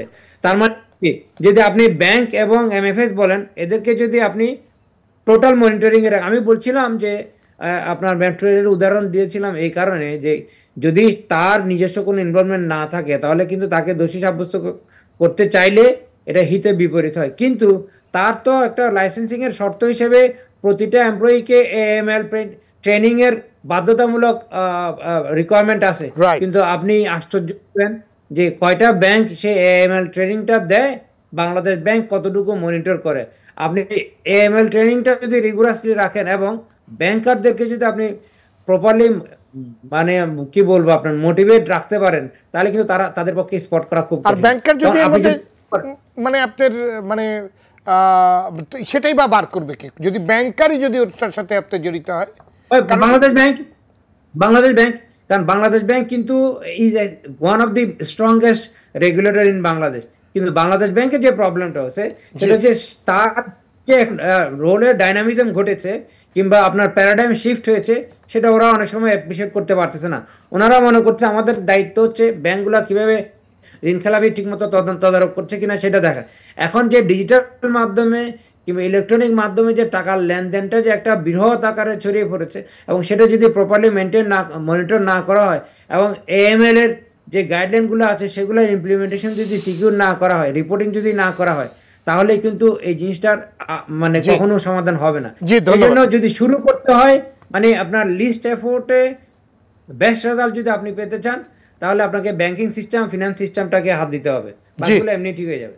ধন্যবাদ আপনাকে। আমাদের আলোচনা একদম শেষ পর্যায়ে, আমরা মানে আর 2 মিনিট আলোচনা করতে পারবো। করণীয় কি জান শফিকুল জামান? কথাটা হলো জুয়া যে খেলছে সেটা তো রোবট না, মানুষ খেলছে।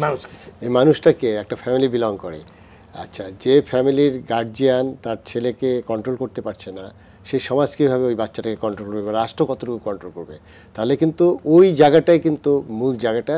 কারণ হলো যখন ওই বাচ্চাটা দেখছে তার প্যারেন্টস বা তার বাবা যে ইনকামটা করছে বা সেও কিন্তু এই যে সমাজ ব্যবস্থার একটি অংশ হিসেবে সেও কিন্তু ওই দ্রুত বড়লোক হতে যাচ্ছে, তখন ওই বাচ্চাটা কিন্তু তখন সে জুয়া খেলবে। মানে এটা কিন্তু একদম মানে আমি বলবো বাচ্চাটা যদি শুনেন তাহলে দেখে যে চারিদিকে এত বড় লোক, এত টাকার ছড়াছড়ি, বাচ্চাটা এত সে তো মানে শিখছে তো পরিবার থেকে। এখন যেমন এরপরে আসলো ধরেন সেই স্কুলে যাচ্ছে, স্কুলে গিয়ে সে যার সাথে মিশছে ওই বাচ্চাটাও তো আবার ওই রকম একটা ফ্যামিলি থেকে আসছে। তো এইটা আসলে যে জায়গাগুলো আছে এটা আমরা অনেকভাবেই অনেক অ্যাঙ্গেল থেকে দেখতে পারি। সেখানে আসলে সবচেয়ে বড় জায়গাটা হলো যে আমাদের যে সামাজিক অবক্ষয় যেটা হয়ে গেছে, সেই সামাজিক অবক্ষয় থেকে যেটা বের হতে গেলে এই যে আইন বা আইন প্রয়োগ বা এরকম যেগুলো এটা করা যাবে না। তবে যে জিনিসটা আছে টুলস অ্যাপ্লাই, সেই টুলসটা কি? সেটা হলো যে আমার টুলসগুলো আছে যেটা আছে যেমন বিটিআরসি অথবা যে ফিনান্সিয়াল ইউনিট যেটা আছে সেখানে করা যায়। তারপরে হারুন সাহেবরা যে কাজ করছে, আমিও সফট নেচারে যে কাজগুলো করছি আইনের আওতায় বা যেটা আছে, তো এইগুলো আসলে একদম কি হয়েছে যে প্রিভেন্টিভ মেজারের একদম শেষ পর্যায়ে। কিন্তু যেটা যেই জায়গা থেকে উৎপত্তি ওই জায়গাগুলোতে আর একটা বড় জায়গাটা হয়ে গেছে যে আমাদের দেশে আসলে যেটা আছে যে বেকারত্ব বা এই বিষয়গুলো, হতাশা, এই হতাশাটা কিন্তু অনেক অর্থে চলে গেছে। আমরা অনেক কিছু অর্জন করেছি, মাননীয় প্রধানমন্ত্রী স্মার্ট বাংলাদেশের স্বপ্ন দেখাচ্ছেন। সেই স্মার্ট বাংলাদেশ কি এই জায়গায় অনেক স্মার্টনেস পরিচয় দিচ্ছে। এই স্মার্টনেসটা আমি অন্য জায়গায় কিন্তু কাজে লাগাতে পারছি না। এই কারণে আসলে এটা এককভাবে কেউই করতে পারে না, এটা একটা হলিস্টিক অ্যাপ্রোচ, এবং সেটি হলো যে আমাদের সমাজের অবক্ষয়ের সেটিই কিন্তু একটি প্রতিফলন। এটা করতে গেলে এখানে যারা একাডেমি আছেন তাদেরকেও এখানে আমাদের যে তাদের কারিকুলাম থেকে শুরু করে সমস্ত জায়গায় করতে হবে। আরেকটি যে জিনিসটা, দেশ এগিয়ে যাবে সব কিছুই ঠিক আছে, কিন্তু এর পিছনে যে কালো অধ্যায়গুলো আছে, এই জায়গাগুলো যদি বন্ধ না করতে পারি আমাদের এই অর্জনগুলো, এটা কিন্তু আসলে অনেকটাই সেই অর্জনটাকে কিন্তু আমরা সাস্টেনেবল করতে পারবো না। ধন্যবাদ আপনাদের সবাইকে আজকে আলোচনায় যোগ দেওয়ার জন্য। দর্শক, অনলাইন জুয়ার কারণে সামাজিক অপরাধ যেমন বাড়ছে, তেমনি বিপুল পরিমাণ টাকা পাচার হয়ে চলে যাচ্ছে বিদেশে। ফলে অবক্ষয় ও সামাজিক ঝুঁকি বাড়ার সঙ্গে সঙ্গে অর্থনৈতিকভাবে ক্ষতিগ্রস্ত হচ্ছে দেশ। পাশাপাশি বিপর্যয়ের পথে এগিয়ে যাচ্ছে দেশের তরুণ প্রজন্ম। সুতরাং সমাজ এবং তরুণ প্রজন্মকে রক্ষা করতে দেশে অনলাইন জুয়া কঠোরভাবে বন্ধ করতে হবে। সমন্বিত এবং সম্মিলিত উদ্যোগ নিতে হবে। মূল্যবোধ ও নৈতিকতা ফিরিয়ে আনতে সামাজিক আন্দোলন গড়ে তুলতে হবে। বাবা মা এবং পরিবারের সদস্যদের সচেতন ও দায়িত্বশীল হতে হবে। অনলাইন জুয়া বন্ধে দায়িত্বপ্রাপ্ত রাষ্ট্রীয় সংস্থাগুলোকে সক্রিয় ভূমিকা গ্রহণ করতে হবে। আন্তরিক হতে হবে। তাদের প্রযুক্তিগত সক্ষমতা ও দক্ষতা বাড়াতে হবে। 150 বছরের পুরনো আইনের প্রতিস্থাপন করে দ্রুত জুয়া প্রতিরোধ আইন 2024 কার্যকর করতে হবে। দর্শক, আজ পর্যন্ত। আগামী সপ্তাহে আবারও দেখা হবে। সে পর্যন্ত সবাই ভালো থাকুন, সুস্থ থাকুন।